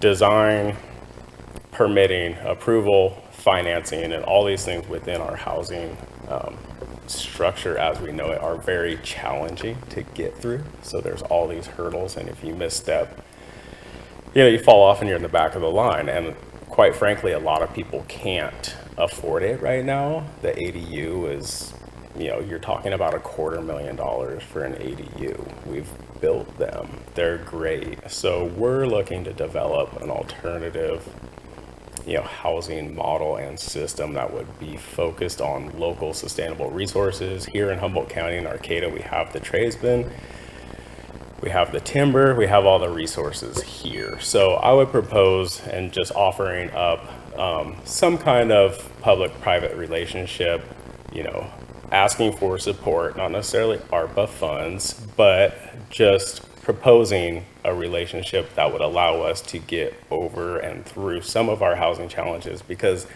what's coming down the pipe is a lot more extreme with our economy the way it is and housing the way it is. Our housing stock's outdated and we need to do something. So thank you. Thank you. Do we have any more in-person comments? All right, let's move to Zoom. Okay, we have one, well, we might have more, one so far. Colin, go ahead. Good evening again, this is Colin Fisk with CRTP. I do want to talk about that $500,000 that was pledged from the ARPA funding back in 2021, and you know, not to belabor the point too much, but as has been discussed, the ARPA funding has very few strings attached, really, and at this point looks like will be sort of blended into the general fund for continuing expenditure. View that pledge of $500,000 was a pledge of essentially discretionary funding, and I think it's really great that the city found additional dedicated funding for some of those specific projects and didn't need to spend the discretionary funds. But as you all know, the need for funding for climate programs and projects is enormous, and we do still think that the city should follow up on that pledge to spend the discretionary dollars that it has, and if some of those discretionary dollars were freed up by finding outside dedicated funding for the battery project or energy efficiency work, wonderful. There's plenty of other important climate programs that the discretionary dollars can be spent on. One thing that comes to mind immediately is, and which has been discussed for several years, is a climate action staff person who could then help to bring in additional dedicated funding for climate programs. So I just wanted to, and not belabor the point too much, but to say that we do hope that the city will follow through on additional discretionary funding dedicated to climate action. Thank you. Thanks, Colin. Do you have anybody else? No more online public comment. Okay. Just to reiterate, the climate, because from what I understood, we had that $500,000, we got a grant, so we ended up spending $1 million. So am I like on the right track here with what? All of those emails came through today, so we just looked at kind of gross numbers of what we were spending to complete the projects. Specifically, how much of that is going to be detailed out as ARPA versus grant versus other general fund dollars that just went through those projects would be a little bit more detailed analysis. I can promise you that it's not 500 full thousand of ARPA dollars, just by looking at the numbers and pulling out the big projects that I know are grant funded. In that, but I think in looking at like the large community center energy efficiency upgrade project, it didn't make sense to only use that funding source for part of the project and working through that. So it's just trying to leverage the ARPA dollars that we had to get as much as we could. But yeah, absolutely, we can review that. And to be clear, like if there's nothing that we have, like it has to be like spent by, and that's 5 months sounds like a really short time. So even if there were things we wanted to do, it's not necessary that it would be a wise thing. That's why you see, our projected for 20, when Tabitha and I cringed, it's like, well, we think all of that will be spent given our spending patterns right now today, but things change between now and June 30th. So how that fiscal year, how December 31st, I should say, ends up for her, for the city, there could be a little bit more or a little bit less than that number that you're looking at. Well, and I think, I think what, just to reiterate what Colin's point is great that you've found other money, but the public is still wanting us to come pretty darn close to spending $500,000 of this money towards projects. And if we've got extra money along the way, great, but let's not substitute that for this. I think that's just what we're hearing loud and clear. So I do want to honor that. That's, that's what we said, so we should do that. And that there, are coming up, especially as the county is moving forward with the climate action plan, more opportunities to see where to fund those projects, but it will definitely be after, December 31st. And so, I'm comfortable with this swap, but really also seeing clearly within our budget that these projects that we wanted to fund are represented. And to make another point, I know we are thinking of potentially adding a grants person that could potentially, look for those kind of climate grants as well. So that is definitely something that is out there, so. Well, I'd just like to take a moment to thank you for coming up with this idea and being able to make sure that we wouldn't lose our ARPA funds because we couldn't allocate them according to the timeline. And thank you very much. And I support the concept, and I don't see us not honoring what we said in our original budget when we were looking at everything.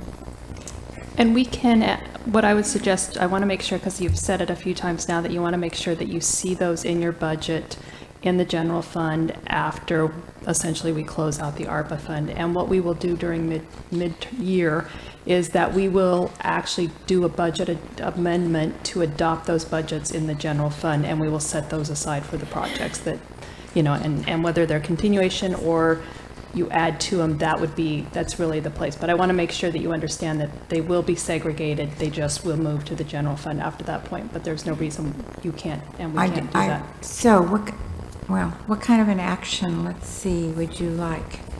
What I would like is the authority to move $269,000 that is currently budgeted for projects in your ARPA fund to the staffing line items for the police department, and that will allow me to reallocate those. And then also I will expedite the police staffing that you already have in the ARPA fund and make sure we spend those prior, before or on December 31st of 2024 instead of through the full year and into the next year. So I'm asking for a budget amendment of $269,000 from projects And I think I've got all the accounts actually outlined in the staff report. You don't need to go through them, but I did those for my own purposes, so I knew, but that's what I'm asking for. Okay, so you've written something down, Rhea. I don't know. Here, but I would move for that. It's right, it's right. Or I could read exactly what it says.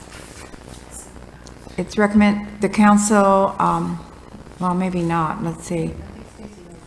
You go ahead, Stacy, and make it. I'll say. Do you want Rhea to try to read that back? So I move to direct staff to reallocate $269,000 for fiscal year 2024-25 budget from the ARPA Fund 224 projects to police department staffing in the ARPA Fund 224. That is wonderful. Thank you. Okay, we got a motion and a second. All in favor? Aye. Aye. All right, motion passes. Does anybody need a break before we move on? All right, so item B is to receive an update on the US 101 and Sunset Avenue Interchange Improvement Project and provide direction as appropriate. And can we have a staff report from City Engineer?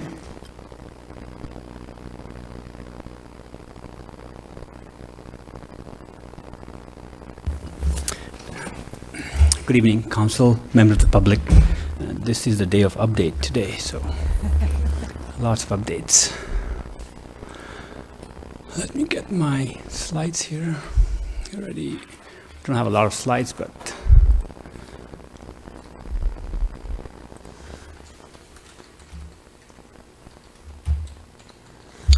so follow-up from our prior meeting.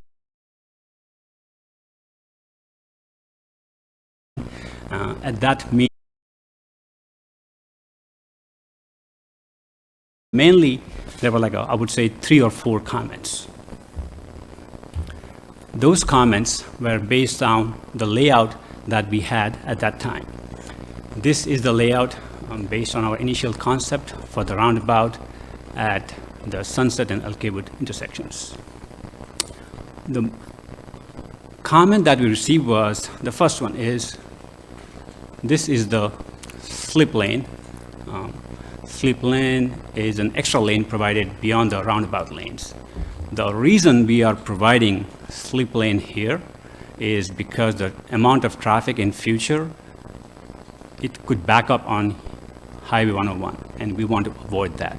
So that's why we are letting this traffic from Sunset go on Edge Street this way.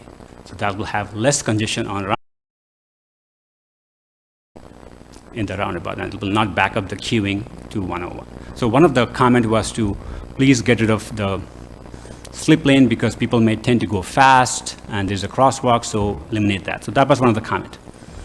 Second comment was, can we make the crosswalks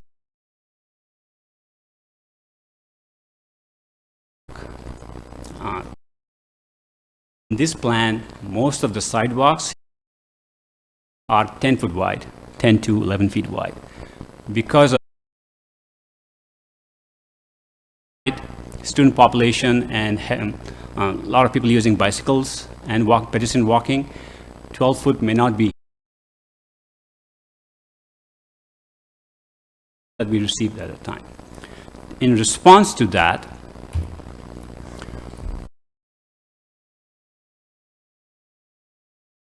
same reason, because of we don't want to back. Project is in Caltrans right away, so we have to work with them, and they do not want vehicles backing. Not able to eliminate the slip lane, still there. Are wider here now, and they are. Plus, they will also push it. Currently, those push buttons, but and we'll do that during our final design. Response to bicycles and pedestrian condition on sidewalk, which is still wider sidewalk.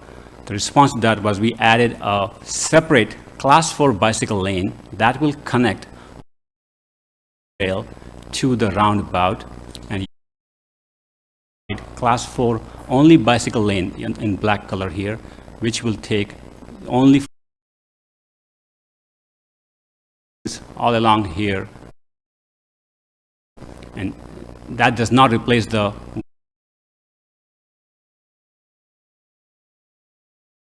which will also connect our Bay Trail here, and people will be able to walk here, along here to the Cal Poly campus.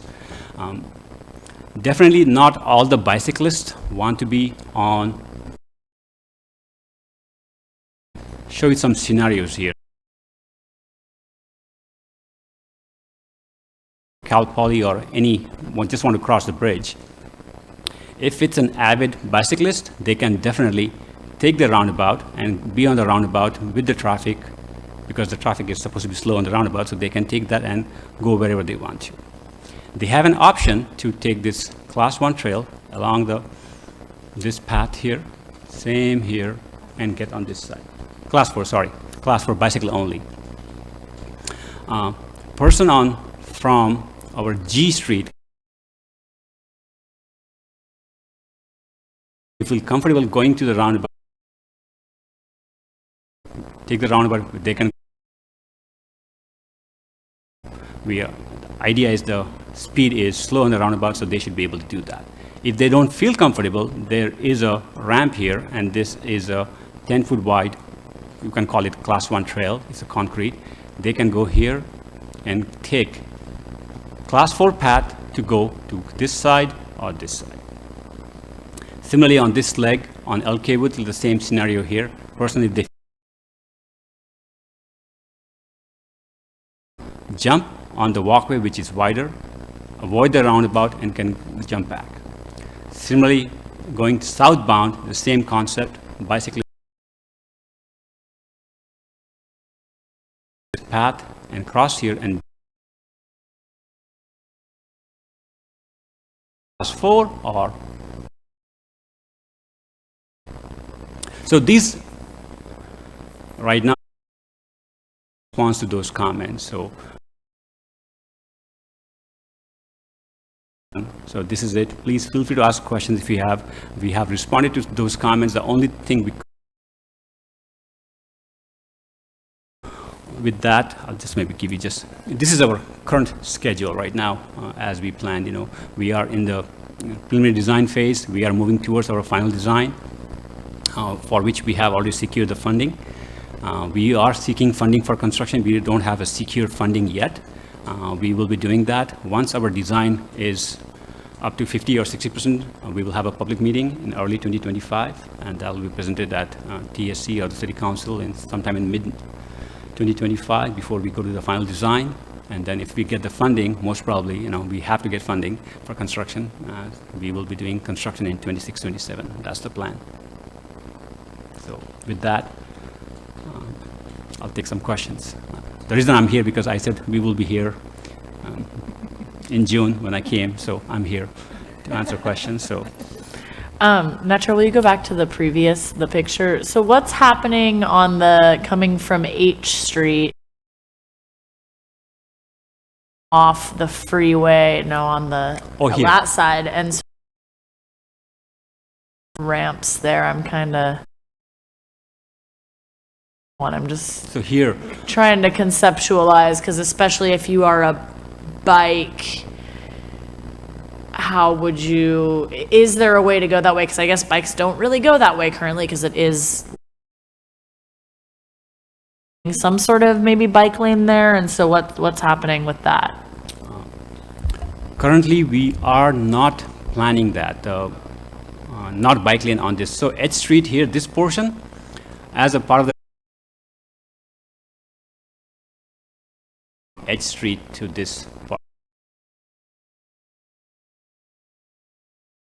And then you're trying to figure out that down into one lane before that point of confusion. So no more weaving here in this area. First of all, thank you for the changes. I mean, when you look at that and on this. That's amazing. So thank you for doing that.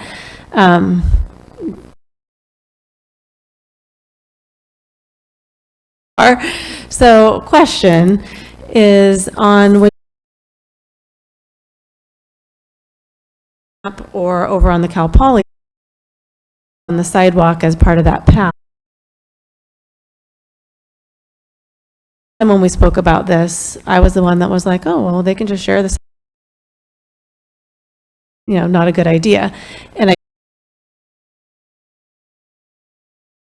of the busiest parts of town, I assume, for bicycle. So still we've got two sections where we could have a significant, even though the sidewalks are up on the sidewalk, which isn't ideal for bicycle. If that's all we, there any better in there?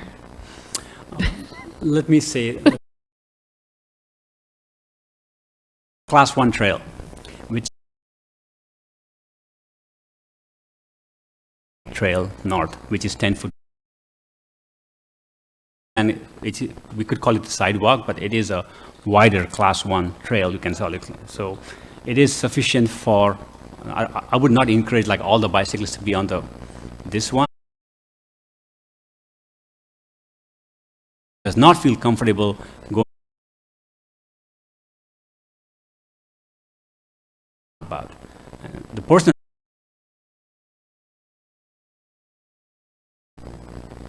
to cross.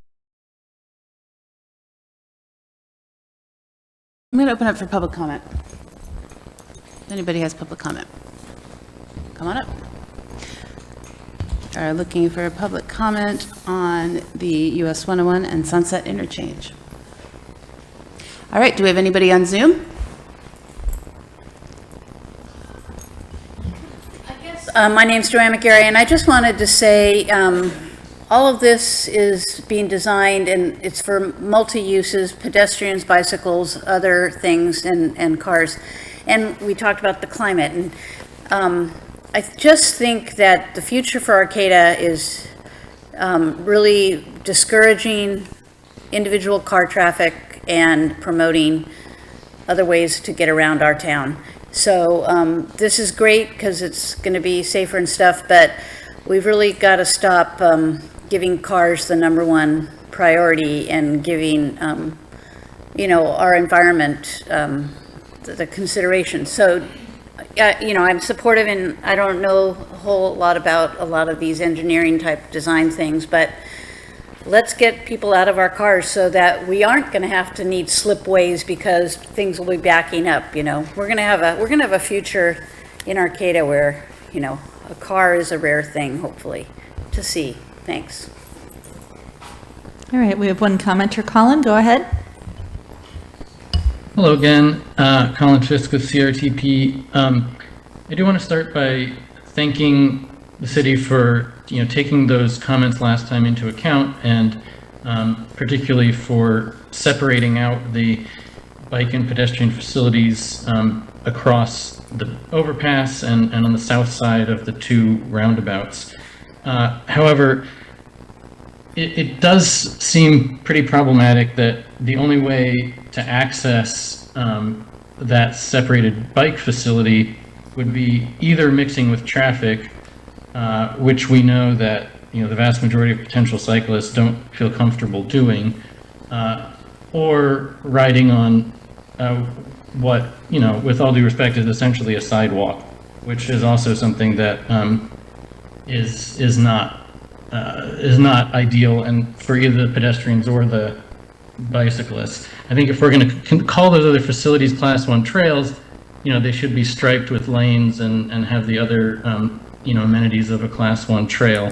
But as it stands, it doesn't seem that would be the case.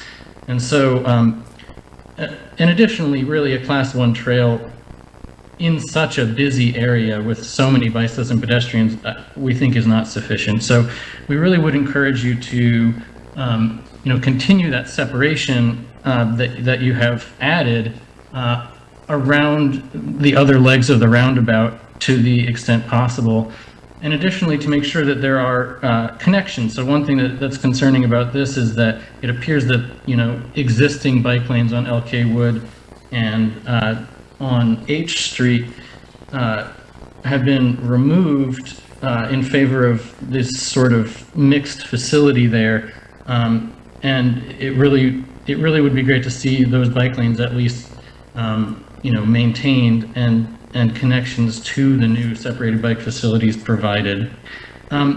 Also, we'll just say again that we object to the slip lanes, and if Caltrans insists on them, then I guess the city has to live with that. But they're dangerous for bikes and pedestrians, and the only reason for them existing is to relieve congestion. And we've said over and over again that safety should be a higher priority than that. So we do object to the slip lanes. And really also glad to see upgrades to the safety crossings, and hope that the lessons learned from recent trainings on roundabout safety for folks with disabilities will be incorporated into those crossings as well. Thank you. Thanks, Colin, and I did see Netra and Karen both taking notes on that comment. So, anybody else have any other? What do you need from us? No, this was just an update. If you have any suggestions, I've heard some suggestions. We will go back to not the drawing board, but we will see how we can make it better as we are moving forward with the design. The only one piece that I forgot to mention is we have worked with HTA, and we have a potential for future bus stop here, and here, which was not originally part of the project, but we were able to add that. So just to intersection or the roundabout here. So you say that because I was just wondering about the feedback making going together, and we also that's going to be much easier for the buses to maneuver with, because our buses are longer than the ones we started out with in Arcata. Yes. And they will be designed for that, the longer buses. Okay, thank you. And I just want to add, because I guess, the action is to provide direction, but, to Stacy's comment earlier and then to Colin's comment on Zoom there, I would like to see exploration of I think, just seeing, opportunities for, where that pathway is kind of sort of barriers or separation, whether that be, the little picket thing, but some sort of expand and add a sidewalk additionally to make sure that both for, cyclists, but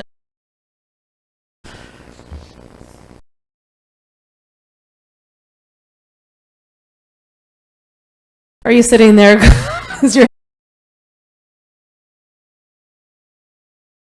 Or are we just out of space? I mean, you can be, it's okay. Like, we're very straightforward. So, like, if we're out of space, we're out of space, but, Definitely, I think you already spoke about that. Yes, definitely we are out of space. And as you know, with anything that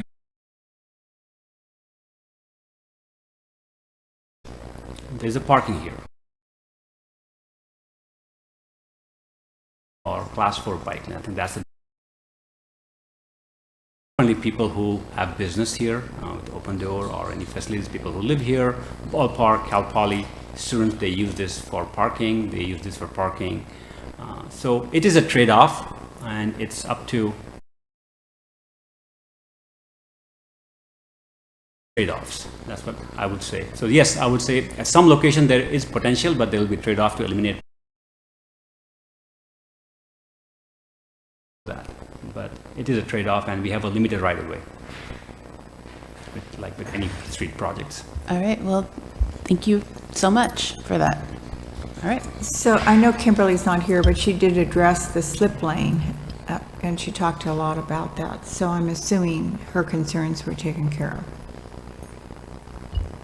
her. That slip lane Oh, that comes off of No, We still have the slip lane, but the other improvements hopefully will, to some small degree, maybe compensate for the slip lane.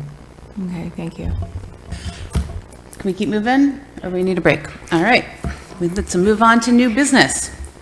This is to approve an additional budget appropriation in fiscal year 24-25 of $270,000 from unreserved general fund balance and $200,000 from open space, parks and trails special tax fund balance, award a construction contract for the Arcata Ballpark Improvement Project to Hooven and Company Incorporated in the amount of $1,585,146.50.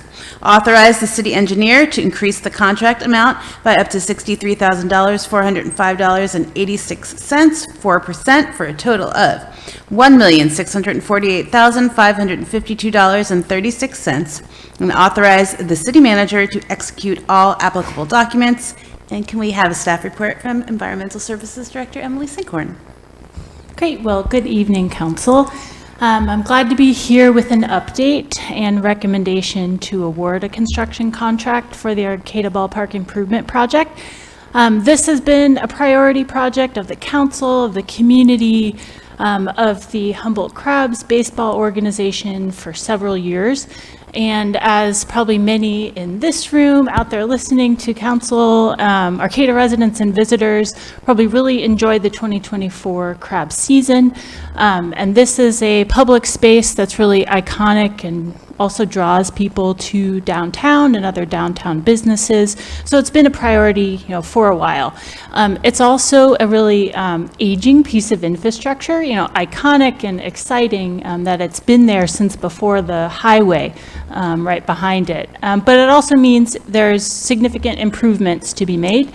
Renovations have happened over the decades since it was constructed. The city did a master planning process in 2017.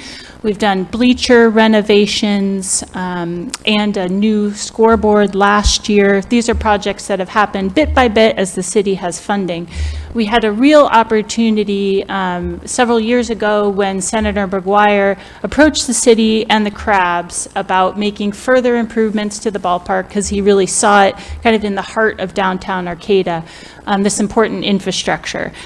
So he was able to secure $1 million of a budget allocation from the state's budget. And since that time of award, the city has been working on the final designs and getting the project out for bid. The three main priorities of the improvement project are to replace the aging facade, both for structural integrity reasons and also to really enhance the placemaking of the ballpark and connect more to downtown.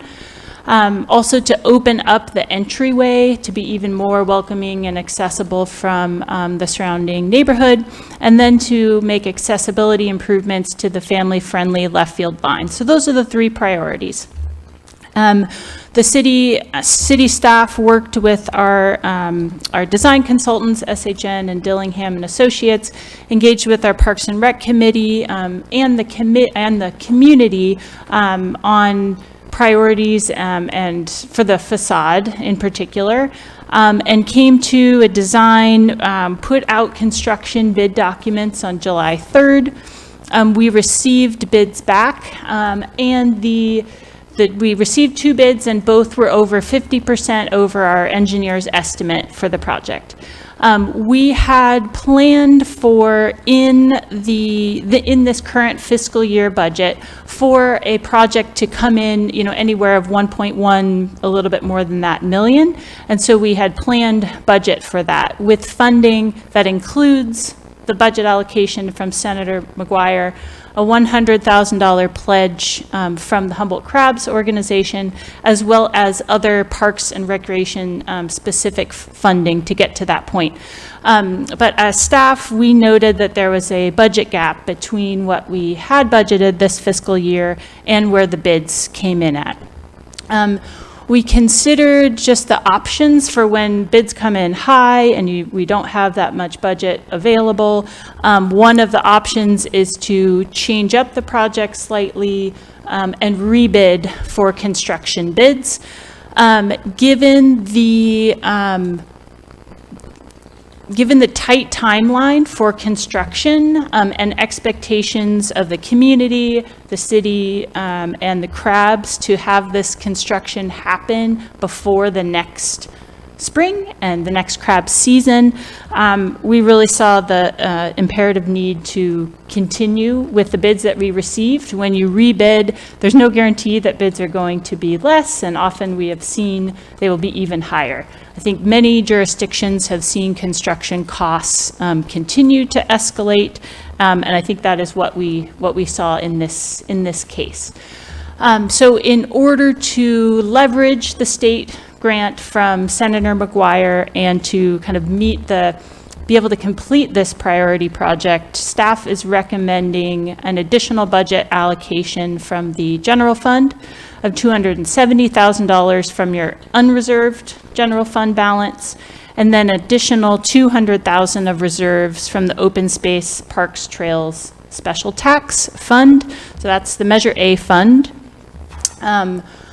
The Measure A, Open Space, Parks, Trails, Special Tax, we have about $180,000 allocated in this fiscal year's budget for the priority projects that this council adopted with this fiscal year budget. The dedication of $200,000 of reserves from Measure A would not take away from those priority projects, so everything we anticipated to complete from last fiscal year, this fiscal year would still have funding to complete.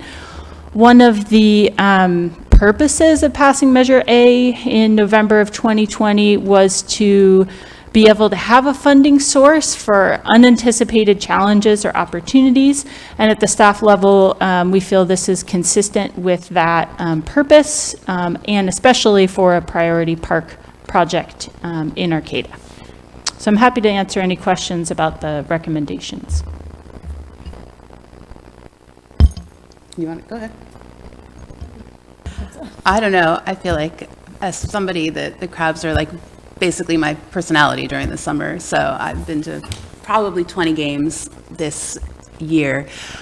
We're in a different league now, so we're attracting a lot of visitors from, I've seen so many people that are coming from visiting teams from Medford, from Healdsburg, from, the Bay Area, and they're all like coming to the ballpark, they're eating downtown, they're spending money downtown, and,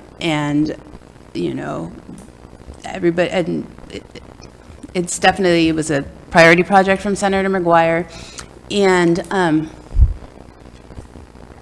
I don't know, people are asking, when is it going to get done? Like, I feel like every time I'm at a game, I have at least 10 people ask me, all right, so when is it coming? When is it coming? And I do agree that if we go out to rebid, it'll probably come in even more expensive. We'll have to wait probably another year because there's a limited time to do this project. So, yeah. I mean, if I thought we would save money by going out to bid, I would, even if it cost us a year, I would say sure, but prices are only going up at this point. So I do support moving forward, and I know we're already over budget, but I think that we should definitely look at a higher fence in the outfield. I mean, we all, we saw what happened, the car getting hit with the ball, and I just think we have to do that. We need to explore that. So that's the only thing I'd like to add.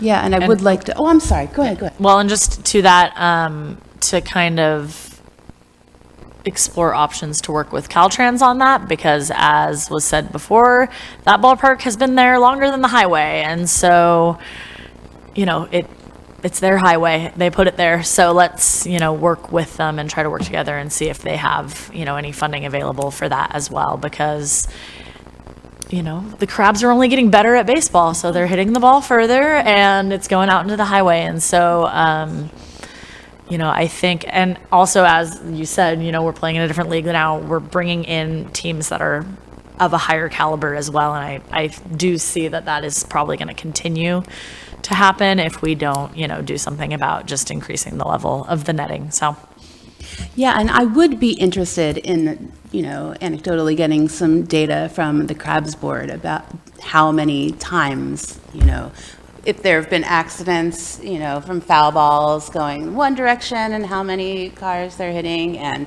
just conversation around like liability. And that's definitely a different topic, but that is something that definitely piqued my interest more this year.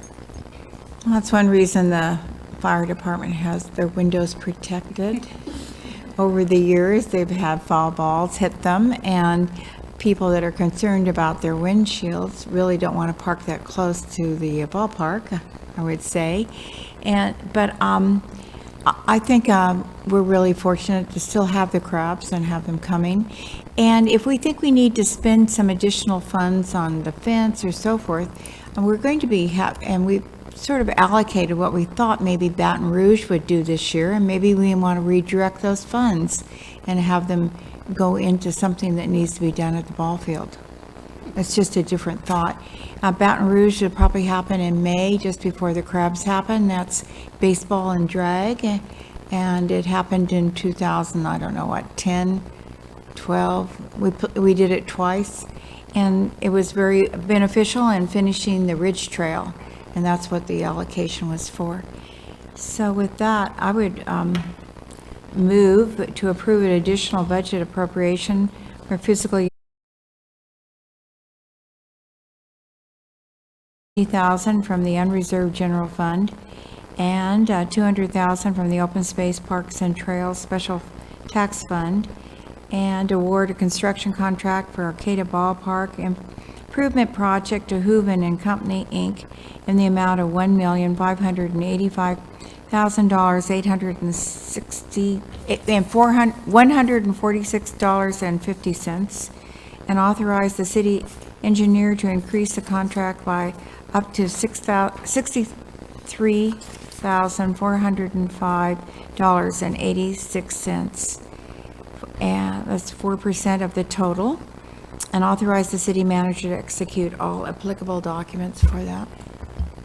Thanks for that motion, but before we move any further, let's take some public comment. I'm going to second it though, because we can still have a motion and a second on the table. All right, We still can have So public I'm comment going to second on that. that motion. We can Fantastic. still have public comment. Yeah. And if we want to change something, we can Good point. rescind everything and All start right. over. Hello, my name's Joanna Gary, and I remember when that big, huge check was out there on the pitcher's mound, and everybody was, I think Stacy was the mayor at the time, and I was excited. The facade is awful. Subsequently, I've learned a lot of other things that could be done and have been done to improve the ball field, and its historic significance for Arcata is wonderful. Again, we talk about cars and cars being damaged and stuff, and maybe we need to start thinking about different ways for people get to the ballpark, and I don't know how we can solve the highway problem. The one other thing I noticed when I went to the one game that actually Senator McGuire was at is the Crabs are not doing a great job about keeping trash cans emptier, and the waste is pretty disappointing. We got a professional ball team. We got people enjoying them, but, we can't just have people keep throwing things away like they are. And so this has nothing really to do with this topic, but I just felt I wanted to say that because we get a lot of money for facades. And when we're talking about the meat of the matter of, practices within the facade and within the ball field and stuff, we need to improve that too. Thank you.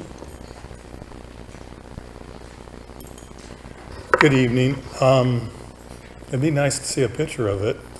The last time I vaguely, like months and months ago, it was sort of options 1, 2, 3, and so I don't really even know what it looks like. But as far as what I saw in the past, it was probably maybe a little bit of a design critic here, that it looked kind of static and sort of like your typical government kind of project, where it was just a taller, wider version of the facade that's already there. I mean, that's my personal what I recall. I mean, it'd be nice, but I'm sure there's not a budget for it. Something like more on the facade, like a vertical garden. You know, I've seen some of those on ballparks, you know, different places of the world, and that's kind of catering to sort of the more of the Arcata vibe. It's just a little kind of static and plain, what I recall. So that's not going to happen, but I mean, I just think in the future we should like try a little harder to do something different and exciting so people walk by and it has more of the wow factor, and instead of just getting the job done. Thanks. Thank you. Online comments? I will say that I was at Wrigley Field last week, one day, and then at the Crabs game the next day, and there's no place that I'd rather be than the Crabs ballpark. So we have a motion and a second. All in favor? Aye. Aye. All right, motion passes. And maybe we could copy Wrigley and get some living wall on the back, get some ivy or something. And people coming up and down the bleachers with hot dogs. Okay. Oral and written communications. The City Council values your comments. The public comment period allows people to address the council on matters not on the agenda. Speakers will be limited to 3 minutes each. Please know that pursuant to the Brown Act, the council cannot discuss or take actions on items not listed on the agenda. The council may respond to statements. If you are in person wanting to give public comment, please line up at the podium. Please raise your hand if you are on Zoom webinar, or press star 9 now if you are on the phone line and when you would like to make public comment. Hi, my name's Joanne McGarry. I brought my earth flag. Again, hey, let's, since we can't put the earth flag, or you've decided we can't put the earth flag on the top of the flagpole like the voters wanted, let's put the earth flag next to here, so I don't have to bring this every time to remind you that the voters and the people of our community really care about the earth. And, you know, hopefully this climate action plan will come about, but before that even manifests into some written document or something, we all know what we can do. And maybe putting those banners up next to the Cal Poly banners on the lamppost is something we can do as people, you know, think, oh yeah, okay, you know, and I've talked a lot about cars, I've talked a lot about trash. You know, we really need to do some better things. Also, I was watching a lot of old videos because I'm going to talk about this in my third thing, but when we're watching, or you're watching from home, you know, I'm talking and all you see is me. And we were able to get the cameras to have you and me at the same time being viewed. And that was a really wholesome and important thing, because we were discussing a really important matter, and it was important to a lot of us so that people watching and listening in could see how you were reacting to what people were saying here. So I would like to suggest that we go back to that format on the screen and the videos of having, I don't need to take up the whole screen, you know, my podium's small, and you guys can be seen listening to me, and however you want to respond or look, you know, I think it's important for the voters of our community to see how their representatives are reacting to what the public is saying. So that's the third thing, and that brings me to a thing I mentioned in my email to you a couple of weeks ago, or 3 weeks ago or something, about the previous ceasefire resolution that we all saw passed unanimously by you all city council members on March 6th. Discussion was made about how things should be said and things should be included, and language and words.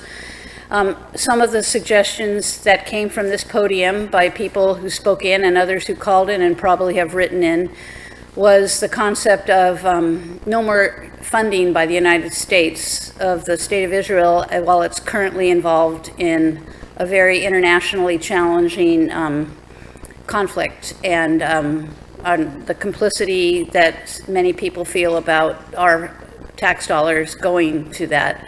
So I'm proposing that we consider a new resolution that will say that the City of Arcata would like to not have our federal government giving money to a conflict that is causing great harm Thank you, to Joanne. humanity. Okay. Thank you. Thank you. Thank you. Okay, yeah, I That was ran your out of time. Okay, that was Yeah. weird. Just, She stopped it before. yeah. One second. Earlier today, I sent you an article on the Hellcat from Seattle.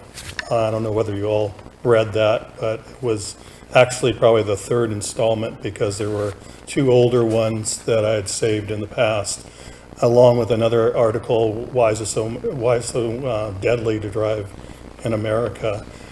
And I didn't send it to you for months and months ago because I basically was feeling at the time, why bother? Nothing really changes because of all what my over 2.5 years of talking about the subject from the standpoint of whether it's the muffler noise or different observations as far as why we have a lot of cars that seem to get flipped over, and kind of even recently on 6 and K when I was going for a walk not too long ago. But I kind of think the interesting part sometimes of reading these articles is the comment sections from folks from the New York Times, and here's Seattle actually trying to do something about this individual that's, kind of terrorizing everyone from their sleep. And this person was saying, wow, if they can't even solve this problem, then what about all the other problems that we have in the city? If they can't get this done and get it accomplished, then we're just basically in a really bad state. And that's kind of how I'm feeling, from the standpoint here. It's even worse because we're not even trying, they're trying. And I guess I have to say that it kind of hit me more last week than anything because I decided to run for city council. And so I went in there and I had to do the oath that I'm going to uphold the laws of the state of California. And I was just kind of like, wow, that's what I've been trying to do for like 2.5 years. And I think I remember actually when some of you just got on the council that I said, didn't you have to take an oath? So I'm a little confused about all that. I mean, maybe Karen should talk to the attorney because I'm a little confused, like, I don't know that I'm going to get on the council. It's probably a long shot, but, it shouldn't really matter that whether I'm there or I'm there, it should be taken care of. And I have to say, it was a little disappointing the last time the police chief was up here. Same deal. He had his paperwork. And Meredith did ask him about the noise. And I'll have to say he was quite a little performance artist from the standpoint, because I had given him a heads up on it. It wasn't like cold turkey. He was just getting this out of the blue. And for him to say, oh, I'm not sure about the laws in Arcata. There is a noise ordinance, but he missed the whole state of California. So that's his job to know the law, and so somehow it has to be worked out. But I have to say, I'm just really disappointed in everybody at this time. Thank you. Is there anybody online? All right, well, let's confirm that August 21st, 2024 will be the next city council meeting that I will not be at.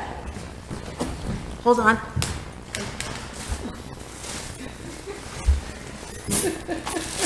You don't think you're going to get away that easy. I made it through the meeting without crying, but we cannot let this meeting pass without acknowledging how much you have meant to our community, how much you have meant to all of us. I know that, for me personally, I have just learned a lot about just showing up and being present. I remember sitting next to you during some of the toughest conversations over and seeing your calm presence, convinced me to stay on the council at one point because just watching the way you handle things, watching the way you interact with the community, your depth of knowledge, your caring. I just wish you all the best in your retirement. You deserve everything, and on behalf of us, thank you. And we will adjourn in your honor tonight.